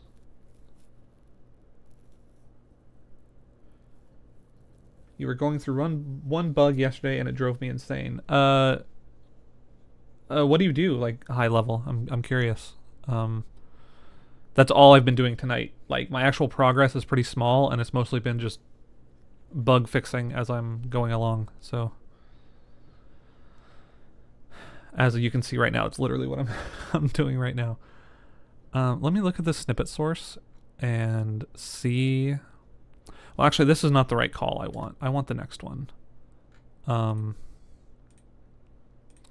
I want this one. Simple is what I want, because this has the concatenation in it. So you were working on OpenGL shader stuff. That's super fun. Although anytime you're dealing with graphics APIs, trust me, I know your pain. You think it's hard to track down bugs in this? When you're dealing with graphics APIs, it's like 2 levels of indirection to get it to tell you anything that's going wrong. So I feel you. Okay. Let's look at this source. which we don't get until down here. So in this snippet source, let's look at its children. Here. This has the flags. This sees that it's still a concat call. Okay. Snippet copy. Did it lose it at some point?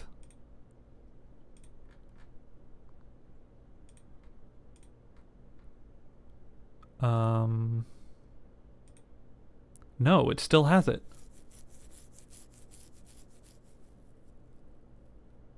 It still has it.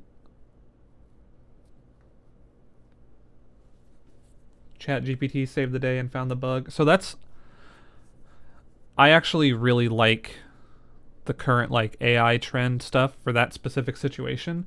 Not for like generating code, but for sanity checking, especially on stuff that's really well established, like for example FreeBSD source code or the OpenGL API or whatever it is. I actually find it very helpful for that. So, because dude, there's stuff where I'm working on like some very specific thing in a FreeBSD driver, and it's like there is no documentation for how certain like queues work, or what does this one variable mean in this source file that's used everywhere.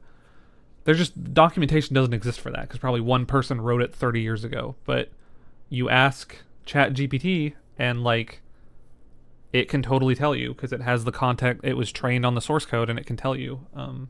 I actually find it pretty invaluable for some of that stuff. So, because I'm not a FreeBSD expert, I don't know what that stuff is. So, okay, where does it lose this? I don't understand. So if we skip past this, still has it. Do concatenation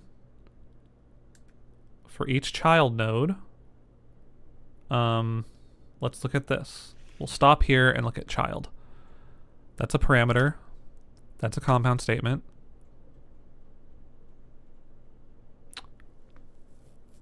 Oh my god, I am...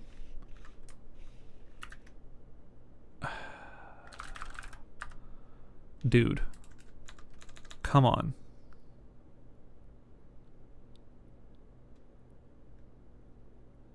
Bro.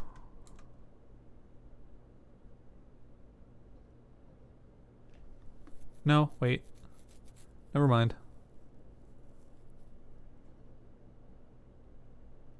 Never mind. Let's do that again. Let's turn this off for a sec. Okay. So, the snippet destination is the snippet. And then the child right now is the decal param. So, okay. So we skip it. And now we're on the compound statement.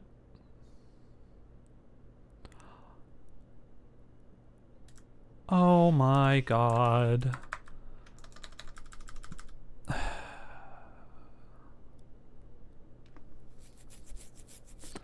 That's not how this works.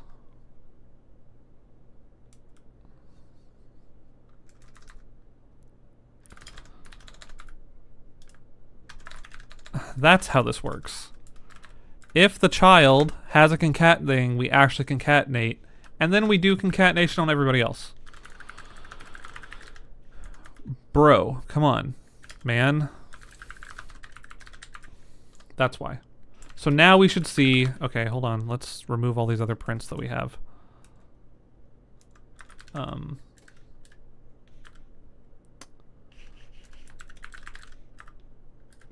I still printing this? No. Okay. Now we should see... Okay, great.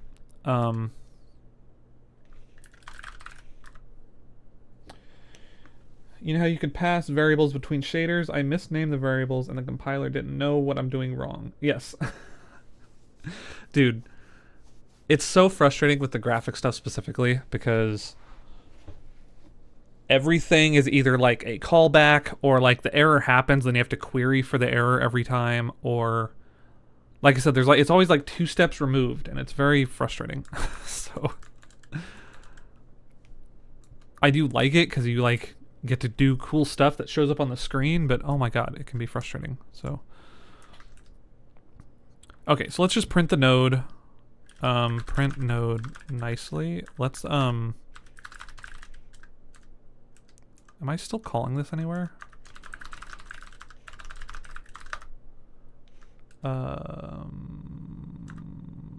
No. So what am I seeing here? Why am I seeing print token? Because I'm doing it here. Turn that off. Okay. Did I not save that? Why am I still seeing that? Print token.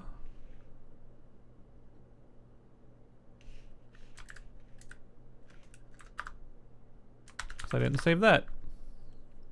There. Okay, great. We are now seeing where's the other print AST that I have? Here. Okay. Great. So anytime we see something we actually want to concatenate, I will print node nicely true. Do that. There we go. Here's all the nodes that need concatenated. Great, finally. That took way too long to get to. So let's do print token. Oh no, wait, what are we doing?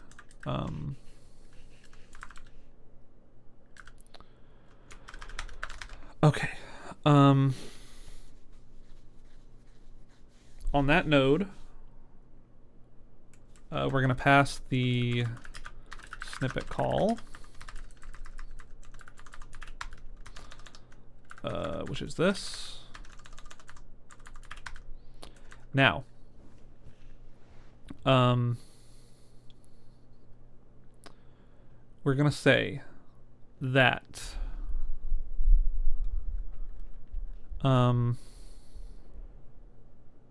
we need to look through the name. So do I have like a get node name, get name from? Yeah. Let's go. We have it. We have it. So short string name equals get name from node. Let's just print that out real quick. We're going to take this very slow because as you can see, I'm being goofy tonight. There we go. There's all of the names that need concatenated. Great. Now we need to match.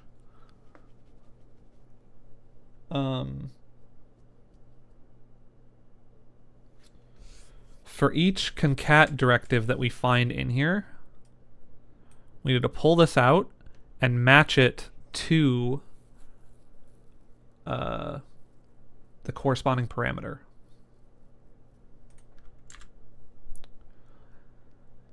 So I think the best way to do that is to make a cursor, right? Also make a cursor from the name, and we'll say while cursor dot length. Okay. If is it? Do I have a peak character? Peak character cursor equals. So while it doesn't equal that, we will skip one character. So, otherwise, let's just do this and say found one at index.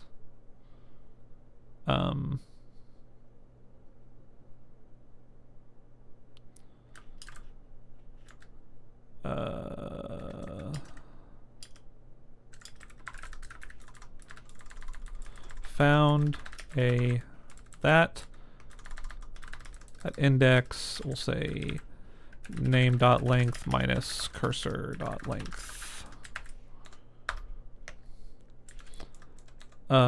Peak character cursor equals, why does that not work?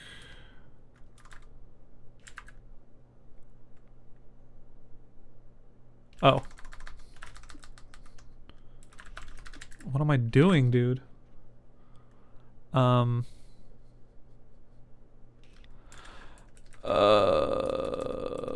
Int to string.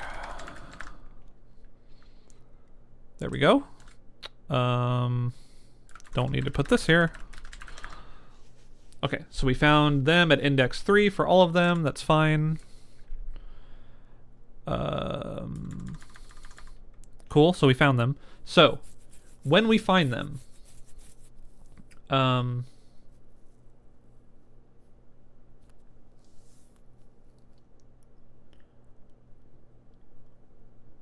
we need to skip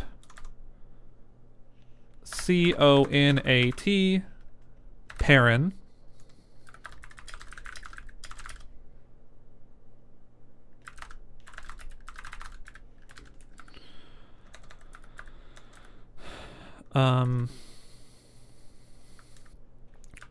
so for now, let's just say cursor.data. Wait, can I just do that? Yes. There we go. Wait. That should have skipped the...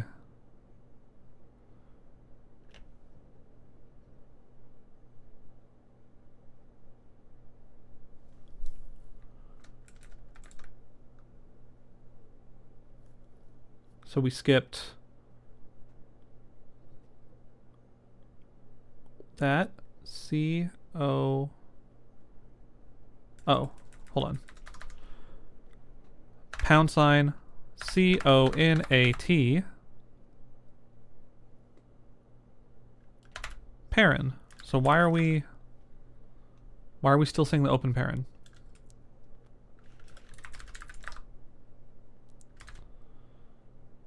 One, two, three, four, 5, 6, 7, 8.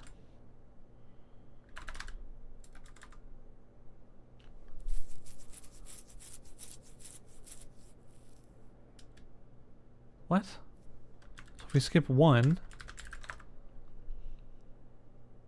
we've skipped the open parent, or the open pound sign. Skip the C, the O, the N, the C, the A, the T, and the parent. How did I do that? What is wrong with me? There we go. Okay, and then we need to grab until the closing parent. Which, can we do that? Grab character, grab until character. Grab the identifier. Grab until character. Short string identifier is cursor. Num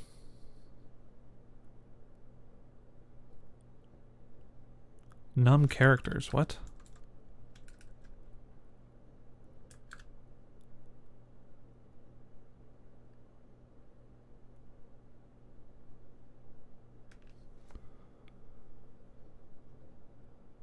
What?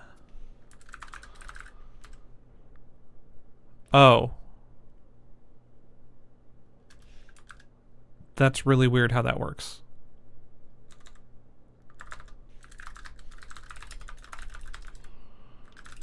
I don't know why that works that way.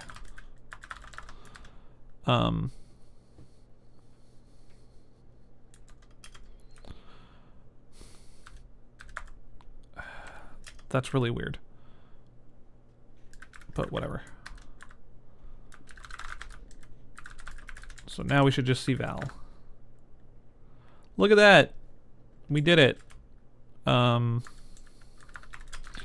closing parent. Okay. So now all we have to do here is so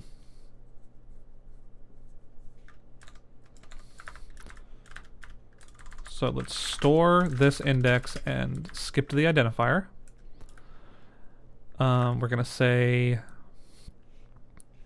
start equals this.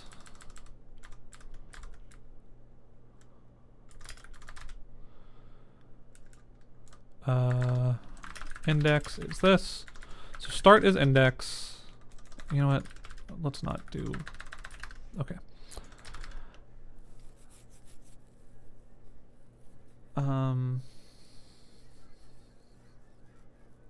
Okay. So then, so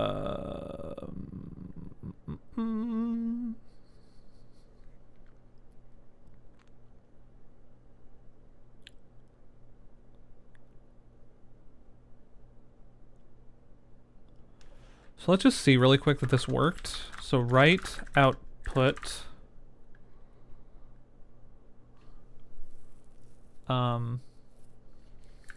substring, it's going to be the name. We're going to start at start and we're going to end, or no, we're going to start at 0 and end at start. So we should be able to pull out anything that's not a concat here. Oh, -1. Wait a minute.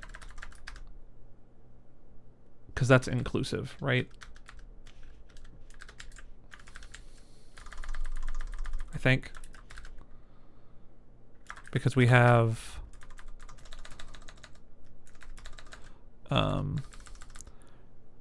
0, 1, 2. We don't want to include 3. So it's 0 to 2, right? What did I do? So there we go. So we have successfully pulled out just the part that's not concatenated, which means if we also had that, no, okay, that doesn't work yet. We'll get there.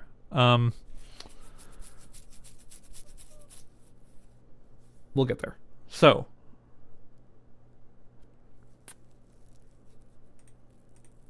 we will now take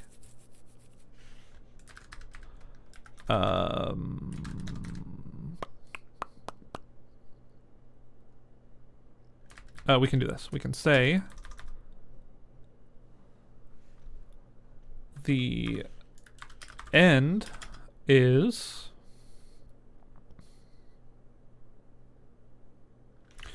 once again this, right? So now if we do start and end, we should have the concat. There we go. So now all we have to do is replace the characters. We have to take the characters starting at start to end, remove them. Well, we basically have to replace that substring with whatever the corresponding call parameter says it should be. So, and the substring is from start to end, index-wise. So next thing we need to do is we need to get we have the identifier, right? So we need to match it to the snippet call param. Do we have an easy function to do that? Matching,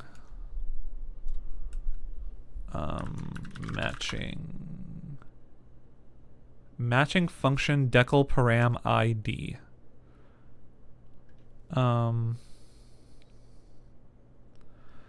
That's not right.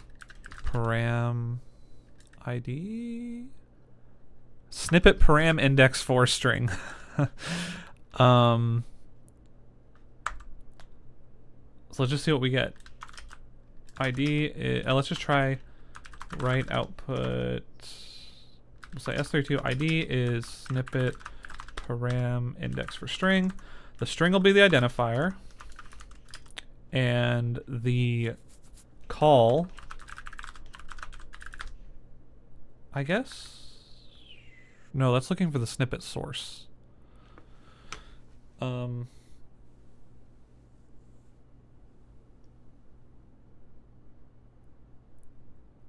We want the matching one at the call site.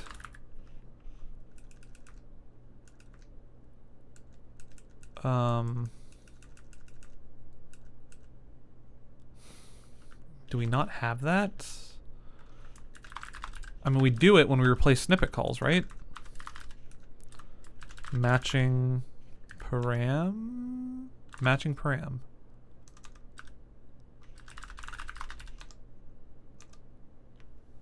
Snippet param for variable.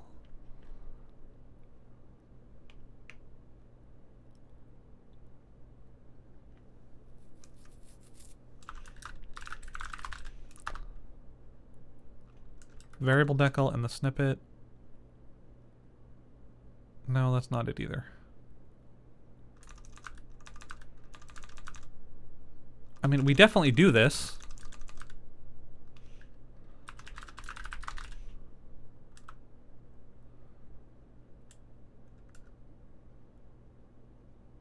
Call source, here we go. Call source.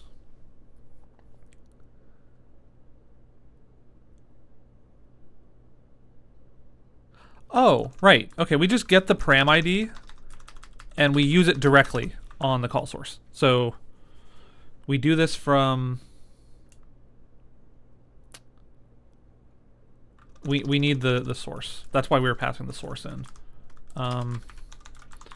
Source, dest, and the call. This needs the snippet source. Okay.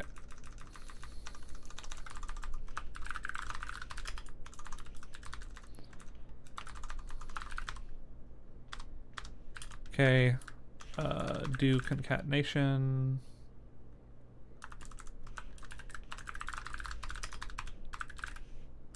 This needs the source.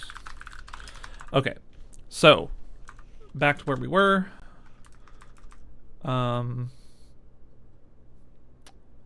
We, from the source,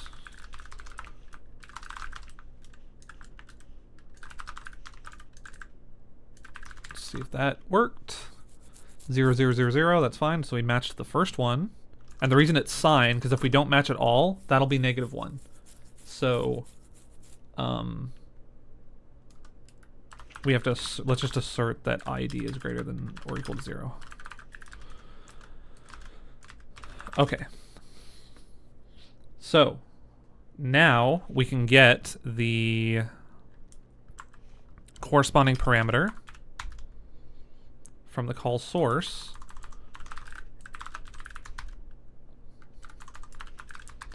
Right? So if we print node nicely, corresponding param. So now we should see, there we go. So we're getting the corresponding value. So now all we have to do is whatever we get back,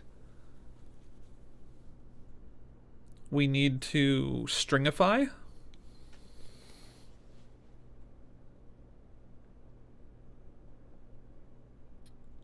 And just replace the concat with that. And we're done. All that work I did before is being encapsulated right here. And the parser doesn't have to change.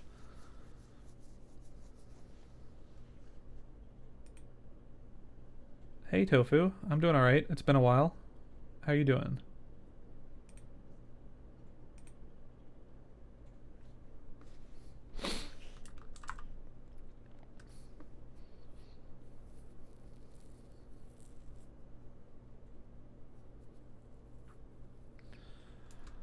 All right. We're very close. So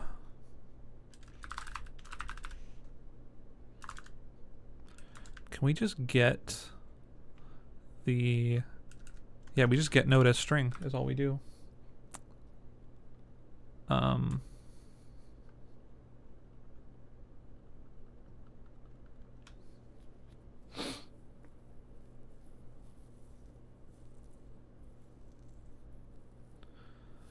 Okay. We are in the middle of almost getting our concatenation back. Even as far as 2 months ago, I was doing kind of an upheaval of the whole parser in order to support concatenation for snippets. And I never liked it even from the start because it was complicating so many parts of the parser. So finally, the other week, I decided I'm going to punt on this because I thought of a much simpler way to do it, to just do the concatenation in the string space. So I spent like a month or two gutting everything I did before to get back to where we were initially.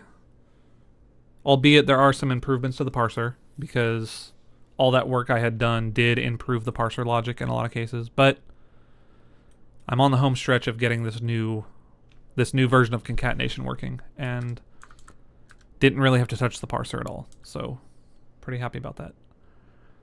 So I need... Let's just do this. Get node as string corresponding param. So let's also assert that we got one of those. And let's just write out string and just see that we got it as a string. Yep, so same thing. But now they're strings. So, do I have a replace? Probably not. Yeah, probably not. So, can I insert? No. So I think what I can do,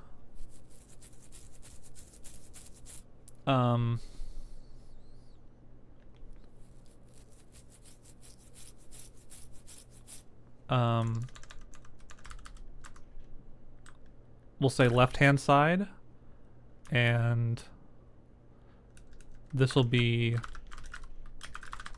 right-hand side, will be,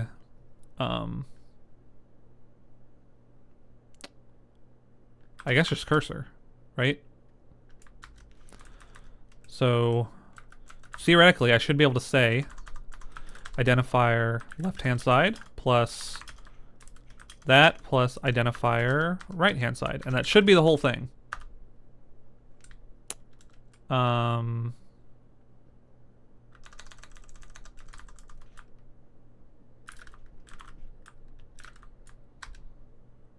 Wait. No, that's the wrong thing. Oops.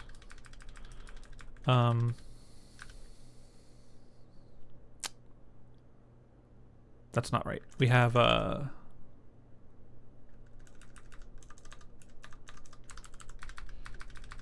sorry, that's not actually what we're doing. We're gonna say left-hand side plus string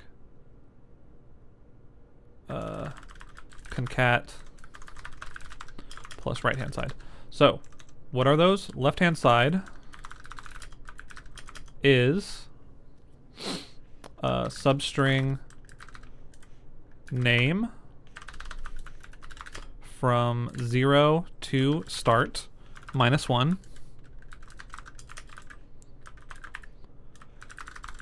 Right-hand side is substring name from end to name.length -1.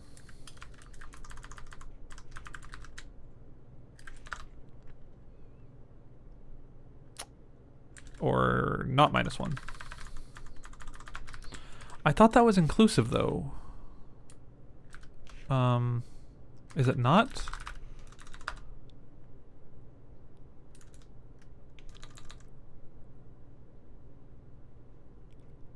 Yeah, it's less than or equal to.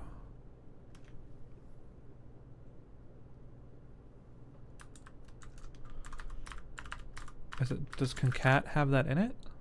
No.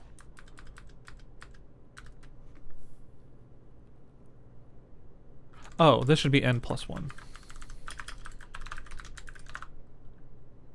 Yes. So that's what the new variable should be called, new 2048. And if this was like additional,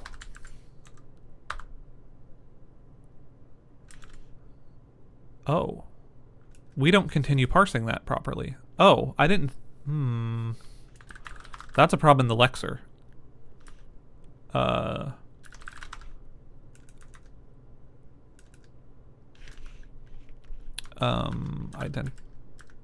Peak until... I guess I didn't actually test that. So this didn't keep going.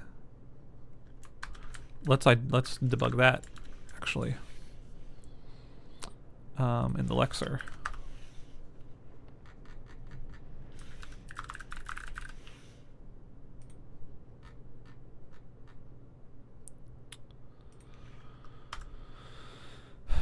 Okay, we need to be online. Where are we? 184, which means this is 183. Okay, here we are. We skip that, skip that, skip. We skipped INT. Okay. Now we're at new. So we skip in E W. Okay. Now we're going to hit the concat. So we're going to hit this.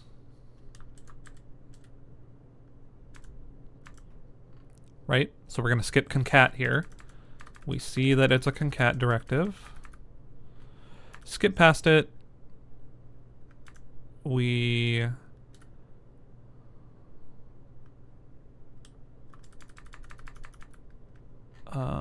crap.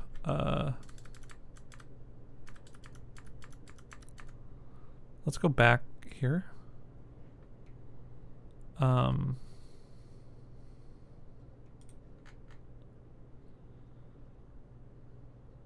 I go back to... I want to go back here. Just get me out of this.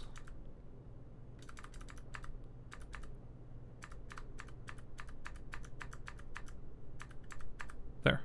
Okay, so we grabbed that. The inside was val. Skip it. Boom.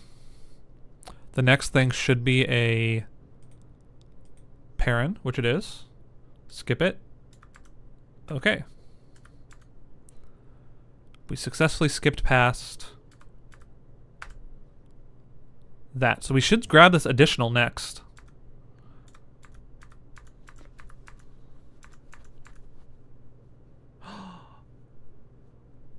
I didn't reset that. I really should have tested that. Okay, if we hit this, we can reset concat characters. There we go. Now it works. We are missing one here, though. This is just end. It's not end plus one. There we go. I don't know what those are. Is that this? Okay, I don't know what that is, but if we don't have this on it, okay, so that's fine. If we do have that on it, what are those next two things? I'm confused.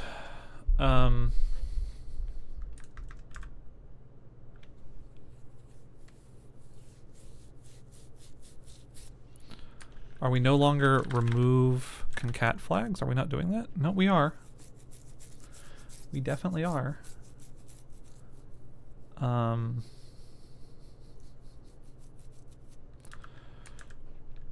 Why are there another... Here, how about we... To simplify this, let's remove this next one and just have the one in there. So why are we printing it twice? Why are we printing it twice? Let's also print out int to string node line.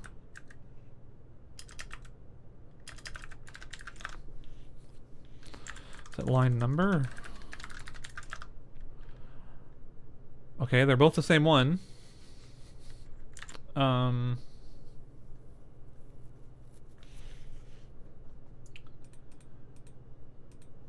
don't understand why we're seeing it twice.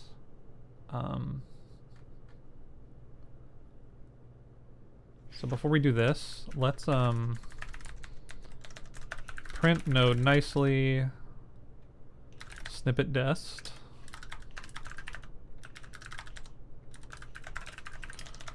And also this one.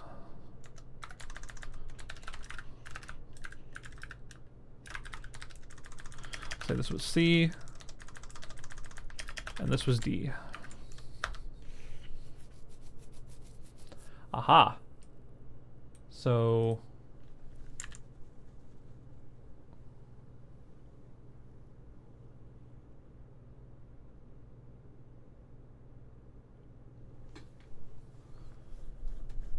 we saw C first.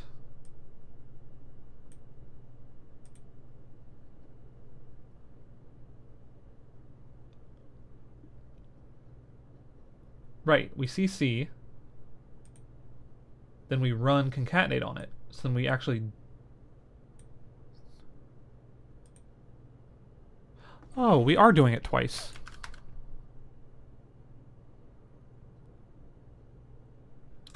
Okay, my bad. Because of this, we don't have to do the... If this thing needs concatenated, we do it. For each of its children, we run it again. We literally were running it twice. I've done that so many times tonight. Just stupid stuff like that. There we go. Okay, great.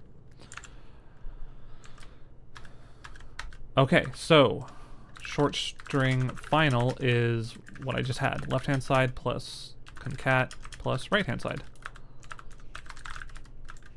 So now, if there are additional concat nodes, right? So additional, I would say we just concat again.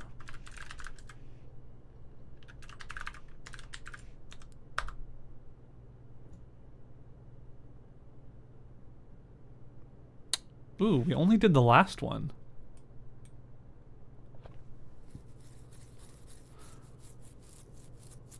Oh no, we did both. Boom. Boom. Right, because we're not updating. Right. Here, the set node name. Node to this needs to be final.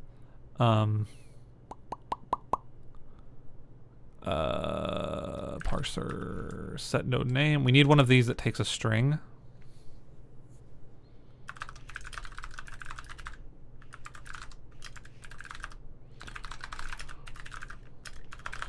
And then this needs to call through to that.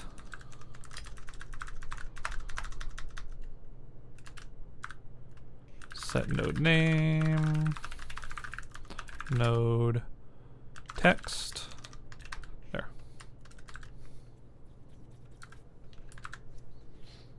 Okay. So now we can set it to final. And now when we say do concatenation, after this, if I print the AST of the snippet copy, it should all be replaced like we expect it to.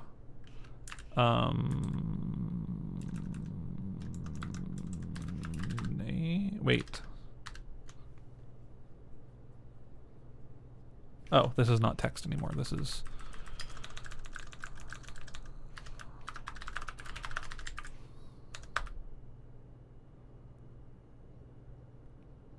Okay. So, here's our snippet copy for test ref. Nothing should be replaced here because we're not concatenating things, I don't think. This is not concatenating, but here, this whole gigantic thing should be replaced with new 2048 additional 2048 as the name of the variable, if this worked. Didn't quite get there yet. Because when we do this, we need to set the cursor position to cursor equal, let's just reset it again to this.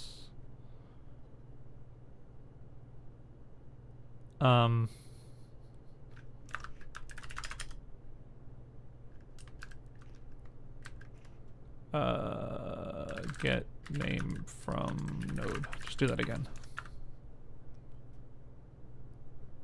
Look at that. Why is there an extra V though? I'm adding one too many things. Oh, but look at that. If we look at the generated code, let's get rid of the line numbers. It did it, friends. It's a U this time, which means I'm definitely inserting one too many characters, but that's concatenation. Why though? I'm adding one extra character though. Let's go to do concatenation. Let's go here.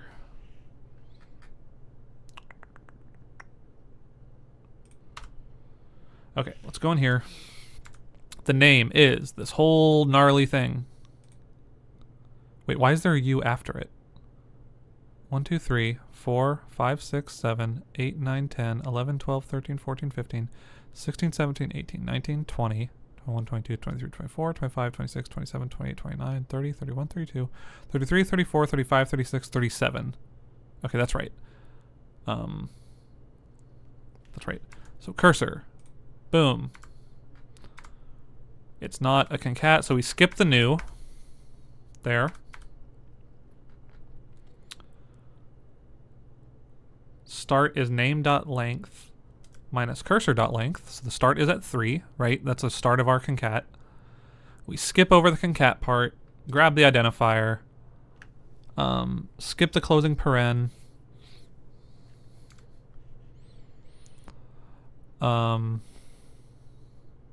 End is 15. So 1, 2, 3, 4, 5, 6, 7, 8, 9, 10, 11, 12, 13, 14, 15, right? The ID is the matching parameter, which is 0, 0. The corresponding parameter that matched, we found one. It's the integer, the 2048. So the left-hand side is new. The right-hand side is additional concat val. 1, 2, 3, 4, 5, 6, 7, 8, 9, 10, 11, 12, 13, 14, 15, 16, 17, 18, 19, 20, 21, 22. That's too long. Right, I knew that was supposed to be name.length minus 1. I knew it was.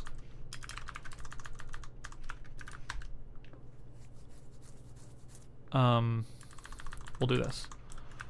I knew that was supposed to be what it was.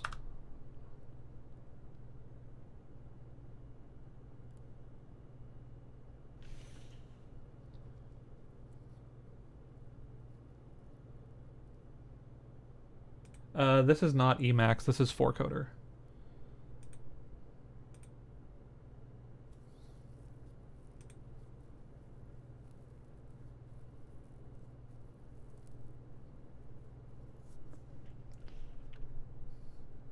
No, Tofu, this is 4Coder.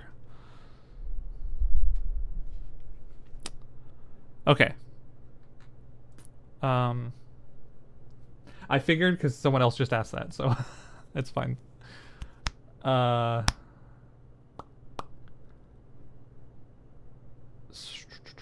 wait, what did that end up? What did we get here? Cause see, now we have an extra one of those. So I think it's because if the right hand side, if end is equal to, here, let's go look again. Because I think there's two different cases happening here. So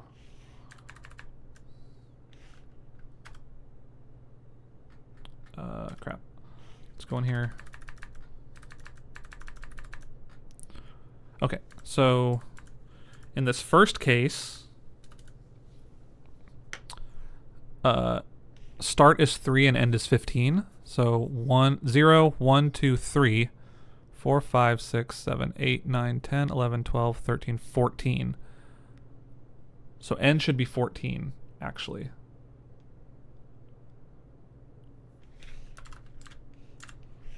Right? -1.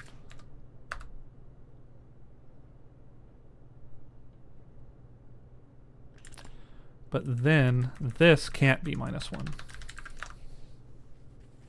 Right? No? Now I'm confusing myself. Let's just go through the logic again. Hold on. Let's remove all these -1s and just go through it.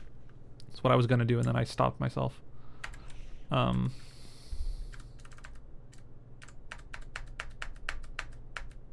Okay, so we just skipped past the new, right?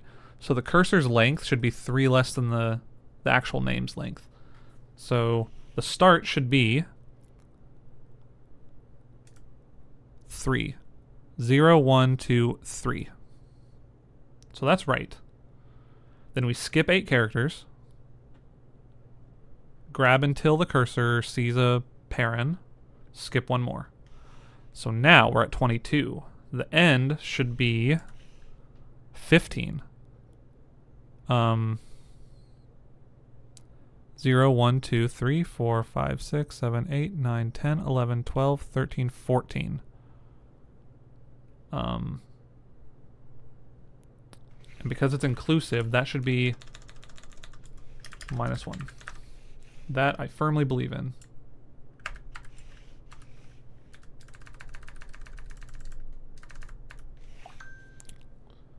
So, 3 to 14 is here to there.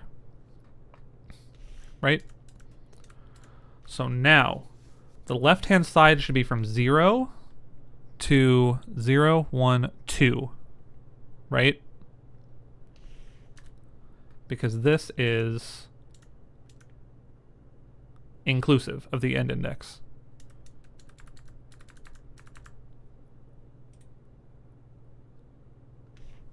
Although, that actually worked just fine. Oh, my end index was 2? Oh, I did it, right, start -1. That's fine. Yes. So then this should be from... Oh, it's end +1. Guys. This is end +1. You guys. You guys. Oh, but we still have the V there. Okay, hold on. Not out of the woods yet. Okay. So, left-hand side is new.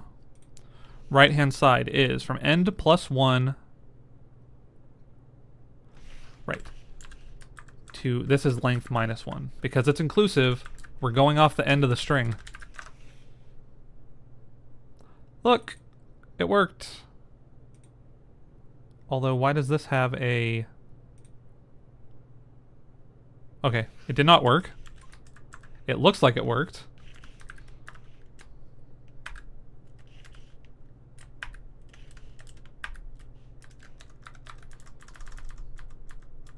But it did not. Oh, we're so close. I think I'm at the end of my rope, so I'm not thinking through this like I should be, but it's fine. We'll get there. Okay. There's new. Let's look at this. So, copy index is start index, which is 15. 0, 1, 2, 3, 4, 5, 6, 7, 8, 9, 10, 11, 12, 13, 14, 15. So that's right. So result starts at A and should go to length -1.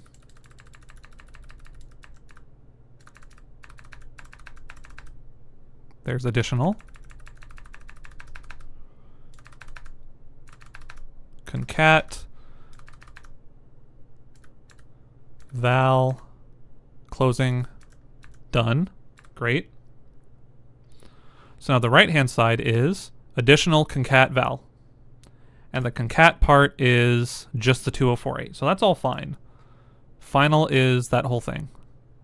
29, 3, 7, 10, 15,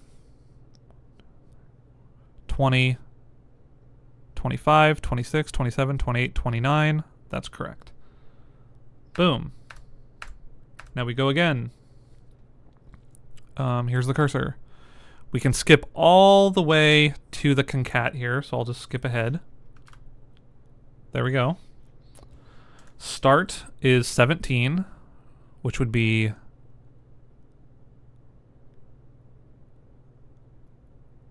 0, 1, 2, 3, 4, 5, 6, 7, 8, 9, 10, 11, 12, 13, 14, 15, 16, 17. That's right. We grab that. End is 28, which is, that's 17, 18, 19, 20, 21, 22, 23, 24, 25, 26, 27, 28. That's right. So what's going on here? Left-hand side is 0 to 16, which is 0 to 4, 8, 12, 16, 17 though, because we start at 0, so that's the whole thing. This should be fine.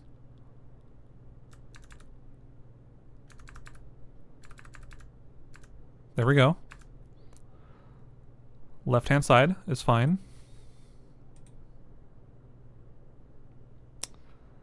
Right-hand side should be from... Oh, wait a minute. 29 to 28. Oh, because we're at the end.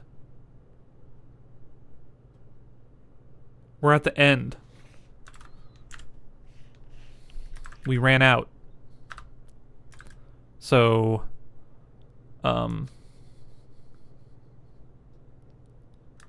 here's what we'll do. End is greater than or equal to name.length, that or that.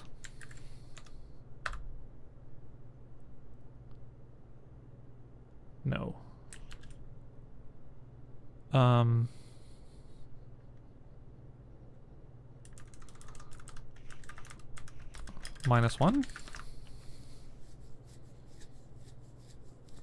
There we go.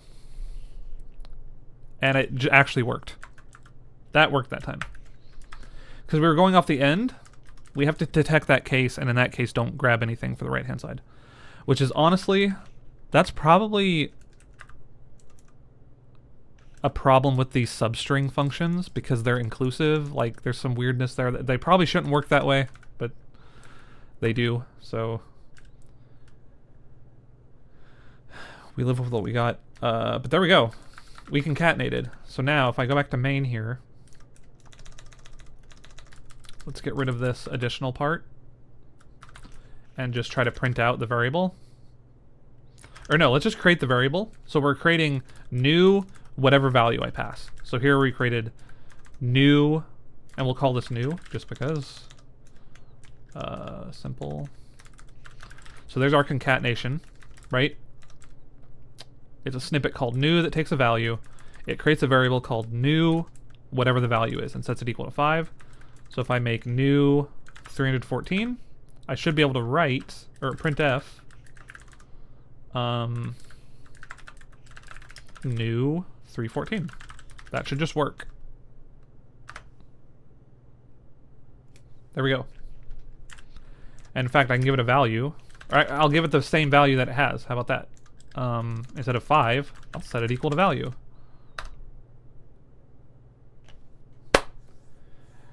Whew! We are back to concatenating, and it's not a horrific nightmare mess.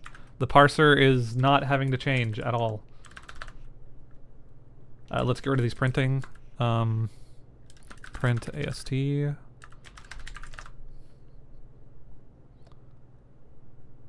Look at that. And if we're verbose about it, I still need to go through and do a performance pass. We're in debug mode, so lexing is less than a millisecond. Parsing is less than a tenth of a millisecond, right? But granted, there's not that much code yet for them to be working on. But we are spending 1/3 of a second in the metaprogram. Why does that feel so long, though? That's substantially more than 319 milliseconds.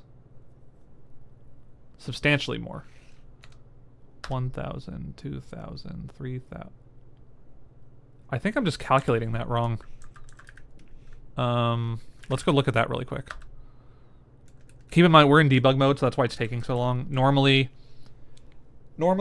you compile and run the metaprogram in release mode, because you're not recompiling the metaprogram all the time. You're just running it on your code. The reason I'm recompiling it all the time right now is because I'm working on the metaprogram, right? So normally you would do the metaprogram will be in release mode. You'll compile it once and then just run it really fast. But where am I looking at here? It's in Lex parse and run, I think. Timestamp is get high res timestamp. So what is that doing? Platform returns a high resolution timestamp of the current time in seconds. So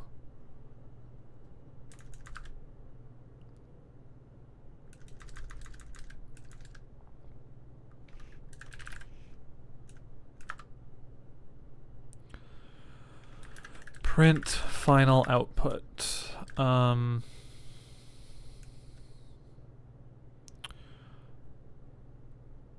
So the total parsing time, total time running metaprogram,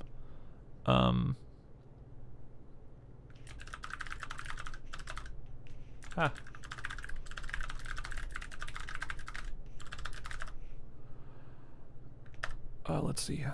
How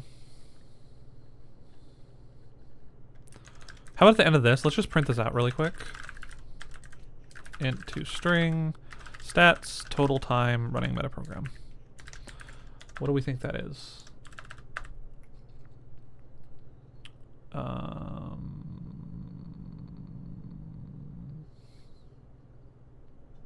What?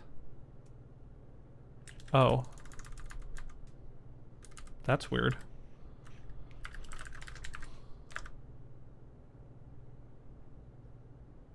Is that oh, because it's not an int.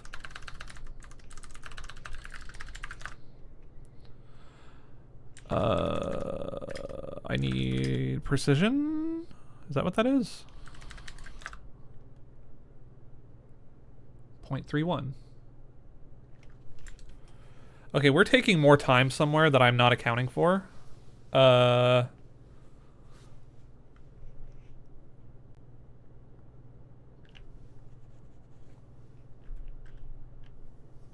Which timestamp? So we take a timestamp, we lex everything, and then we get a timestamp. Then we get a timestamp, we collect known symbols, add it to the lexing time. Done. Then we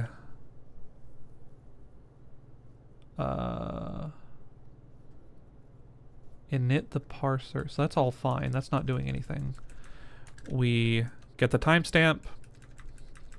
We parse a lexer. Add it to the parsing time. Go to the next one. Timestamp, parse a lexer, add to the parsing time. Over and over. Then we get a timestamp. Run the metaprograms. Add it to that.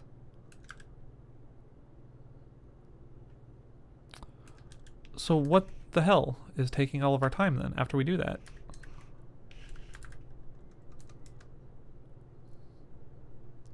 Oh, generate final source file. We're not doing that. Let's...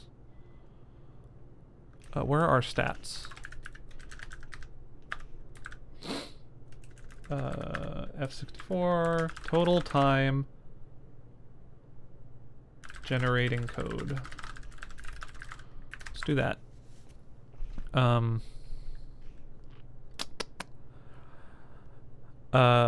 We will say timestamp. Do we do that here? No. Let's print this here. Total time elapsed. Total time in metaprogram. Total time spent generating code. Total time generating code. And we will add there. Okay. So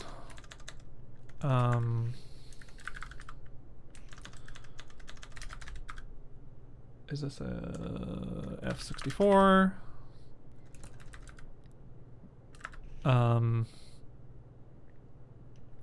Stats dot total time generating code equals get high-res timestamp minus timestamp. Okay.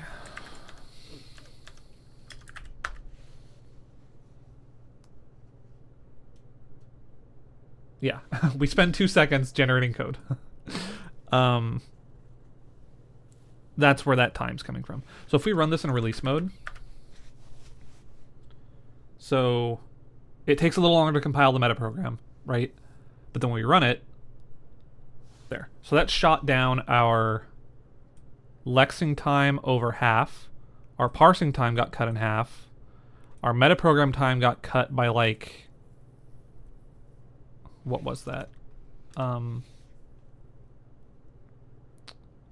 third. And our code gen got cut by like an entire second. So I need to go through and actually run some profiling and performance analysis. I haven't done any of that on this parser or anything and figure out what's slow. I'm sure there's a lot that can be improved. But as you can see, so now when I rerun it again in release mode, the metaprogram hasn't changed, right? Even if I go and make changes to the actual code I'm writing over here, the metaprogram is the metaprogram. So now if I change this to be like, okay, let's print out another thing. Let's print out 1024. When I rerun this, it doesn't have to recompile the metaprogram. It's going to immediately go to running the metaprogram because it knows if I changed anything specifically in the metaprogram, and since I didn't, it just reruns the metaprogram. See how it just does it immediately. But if I go over here and be like metaprogram, let's print the concatenated nodes, it's going to know that it changed. Now it has to recompile the metaprogram. That doesn't actually exist though. So let's do like write output hello. Now it has to recompile the metaprogram because it knows something changed.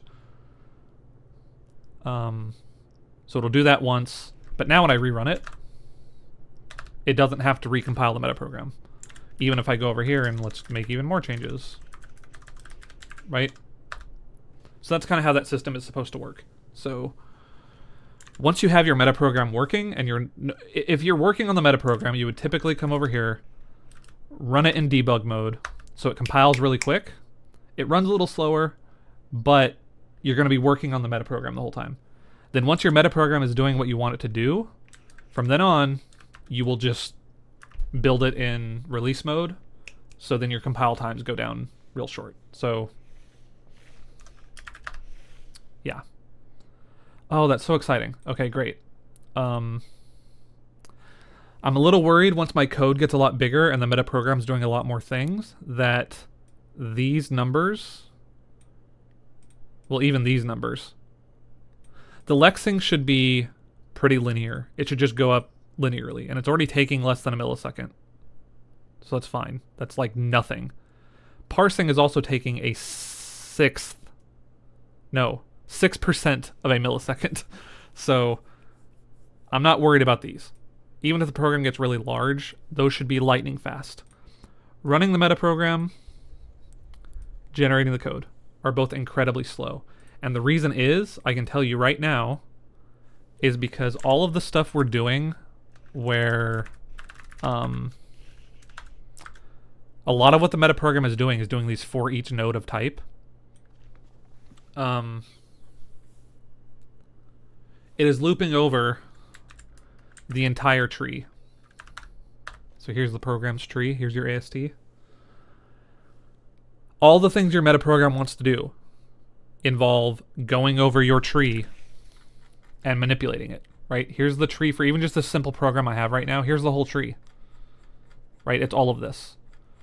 Every time I run those loops, which the metaprogram, this metaprogram right now is running probably a dozen, 2 dozen of those loops.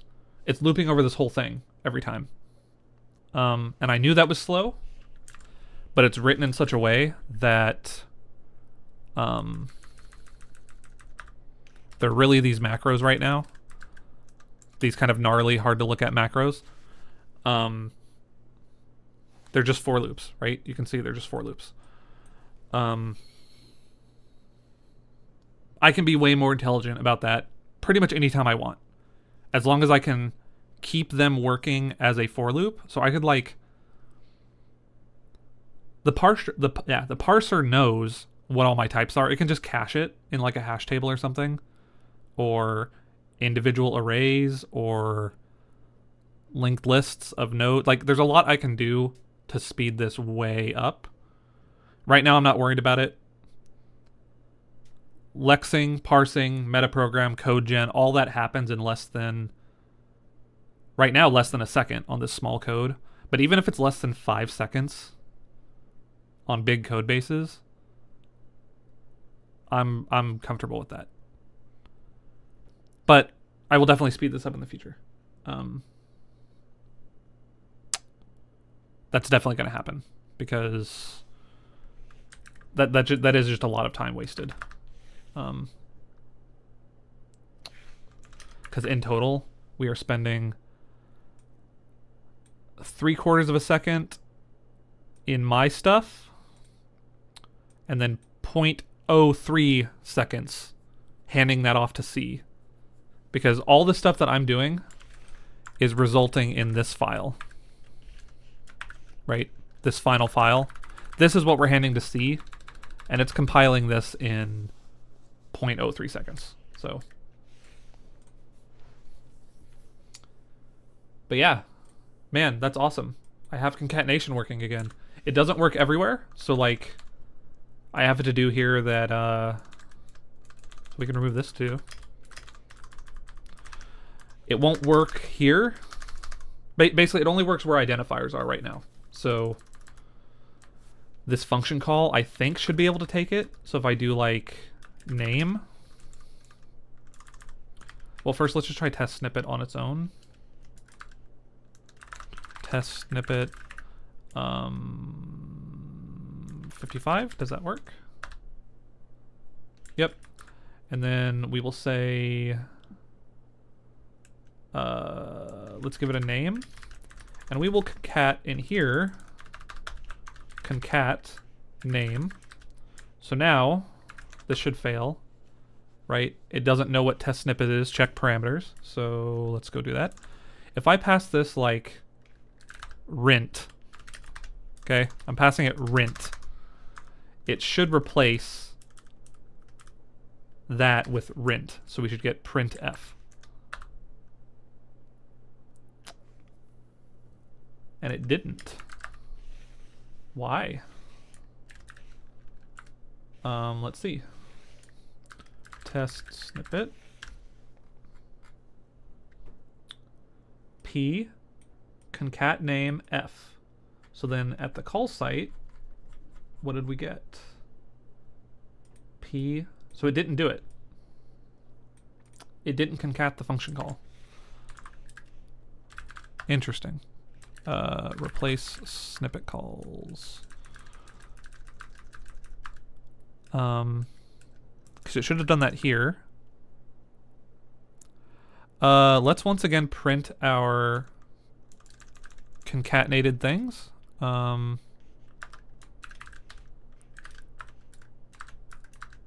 print these.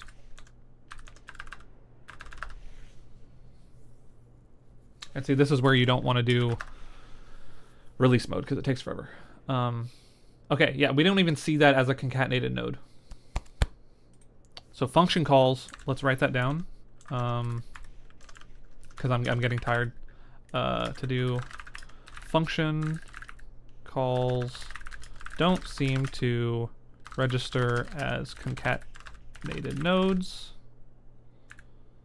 so this doesn't work. Can I do that? Does it still try to compile it? Yeah.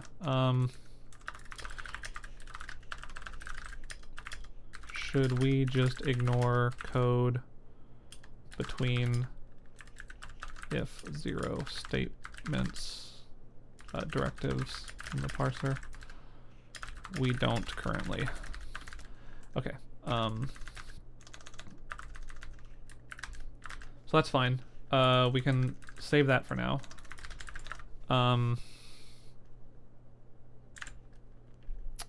To do the above, this doesn't work.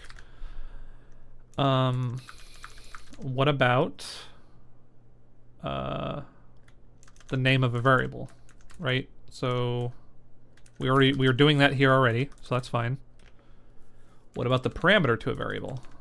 Or to a function. So if we do printf this,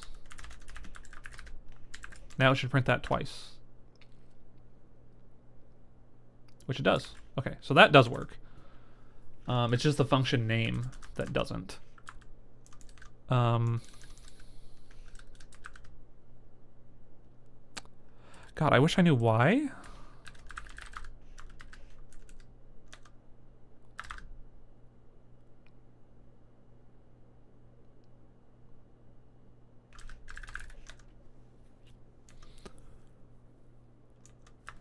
Oh, because it's not getting flagged. We already knew that.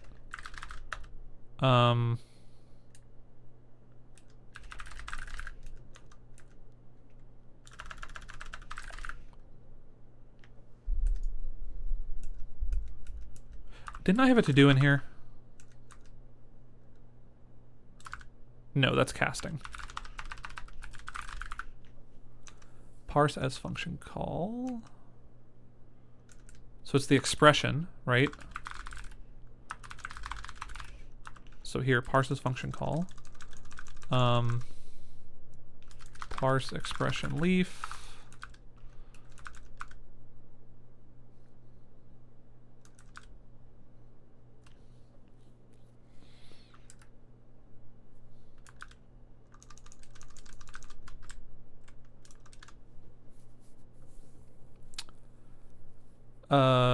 That should be here, right? Create declref node. And we set the node name.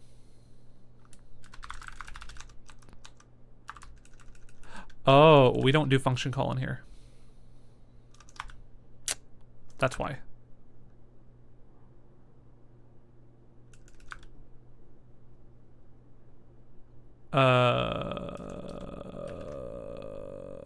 Create declref node. Hold on.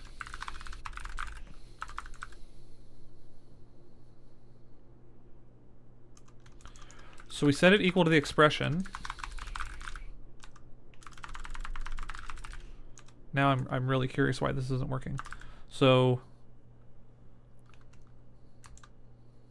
we parse it as a function call after we get the expression. You know what? Let's just break there. Let's just parse expression.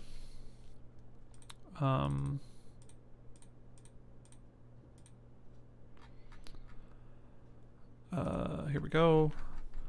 Parse as function call.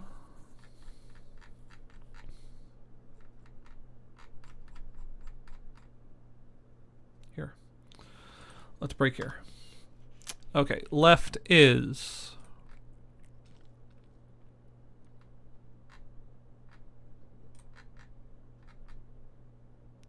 right printf. Oh, hold on. I need to re-add this.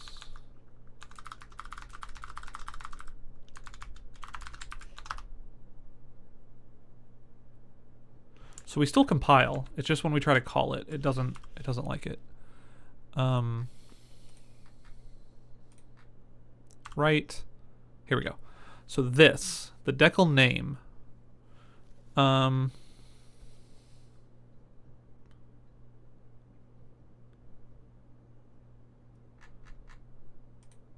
it has the flag. It has the concat flag on it, right?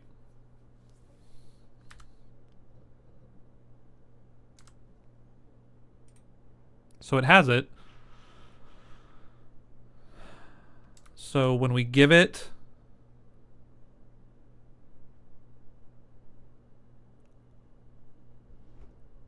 oh, right.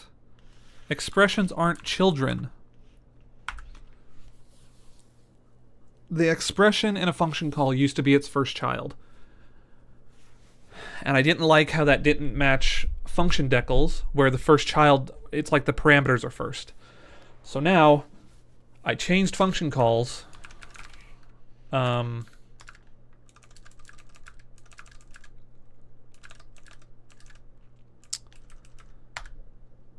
Now function calls first first child is where the parameters start right there, and the expression got moved here. So now anywhere where I want to do stuff like that, I always have I always have to special case the function call and do it specifically. So that means here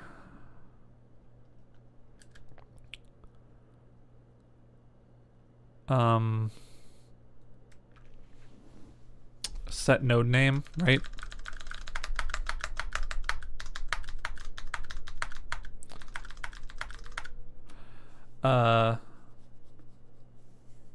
I guess we can say not here. It'll be in do concatenation. If snippet dest node flags is that, or snippet dest type is a function call, and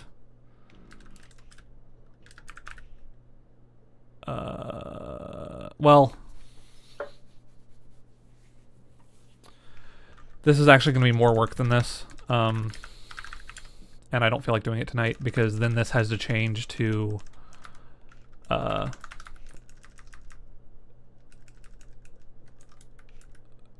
this has to change a little bit more.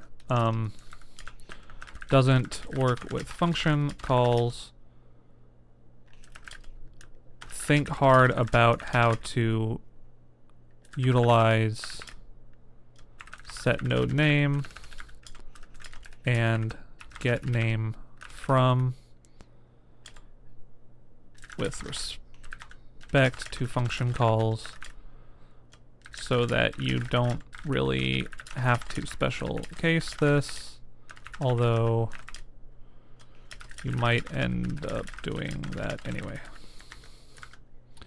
Okay, we will come back to that. Let's stop printing that again.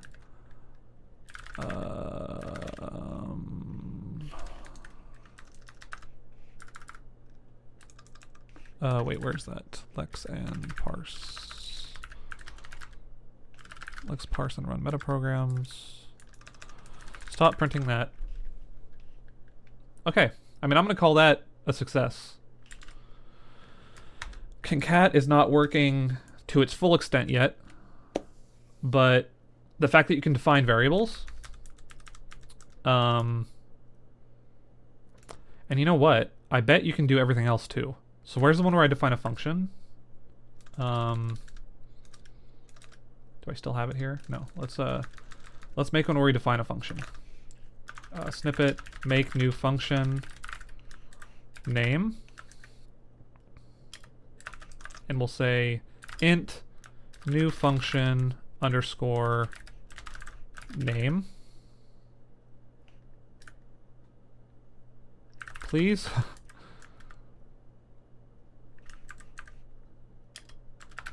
And it will just return, we'll say value. Return value. And do these take typed arguments? I think they do. Can I say int value? I don't know. And can I do this? one thing at a time.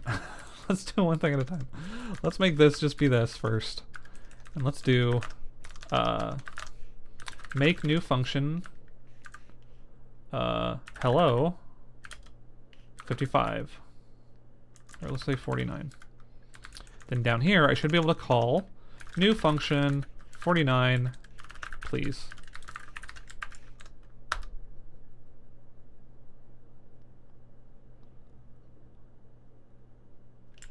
Oh, hello, please. And it did get it. It's like, did you mean this? This hello, please? Which means it did, in fact, generate it. So I know it works. Wait. Oh, duh. This is actually returning me an int. So I should be able to do that.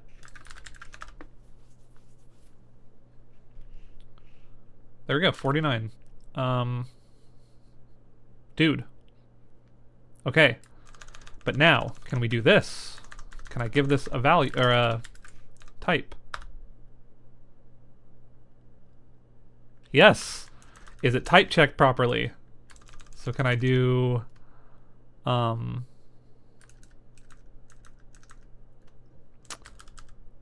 I do... how would I do this? Care. Not care, it can't be care. How about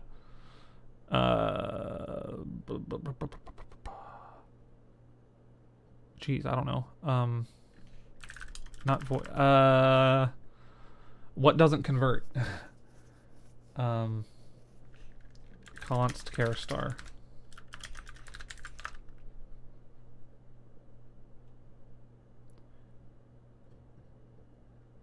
That did work.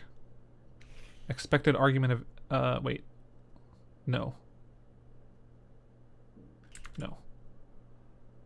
So you can give it typed parameters. Hold on. Instead of that, that's not how I test this. I test this like this. Char star string equals hello. If I pass this string, does that complain? Unexpected symbol after... What? Oh, that's a bad error.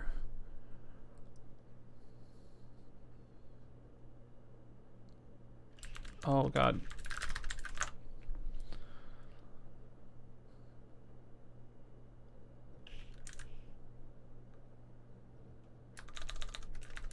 Okay, I don't think this is working like I wanted it to. I guess I'm not type checking this.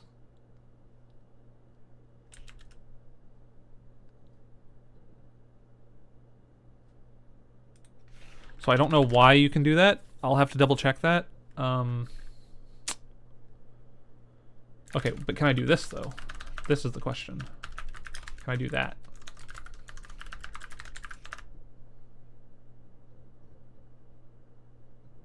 No.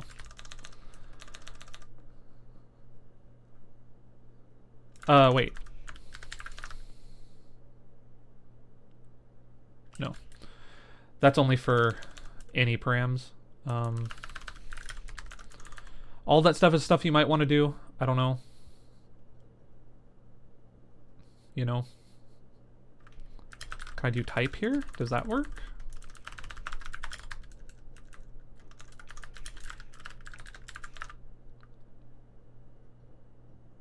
No. So there are a lot of edge cases and stuff that I would have to take care of here. Can I just concat this, though? No. Okay. A lot of weird edge cases and stuff, but now that the core fundamentals are working, that stuff can come in time. So I'm okay with that. Let's put this back to where we were.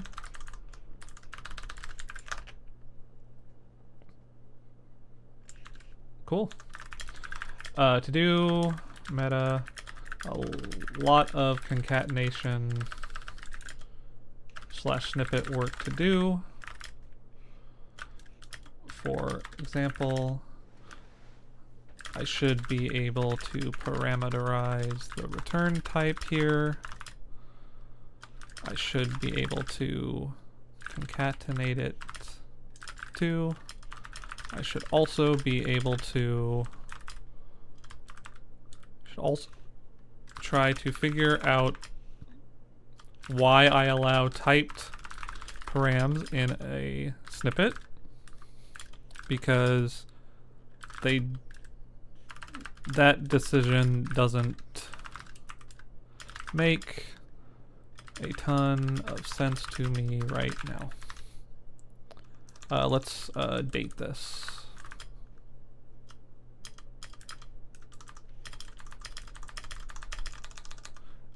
We are on 11/29/2025.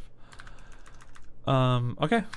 Well, I'm gonna call that a success. Concat is back, baby.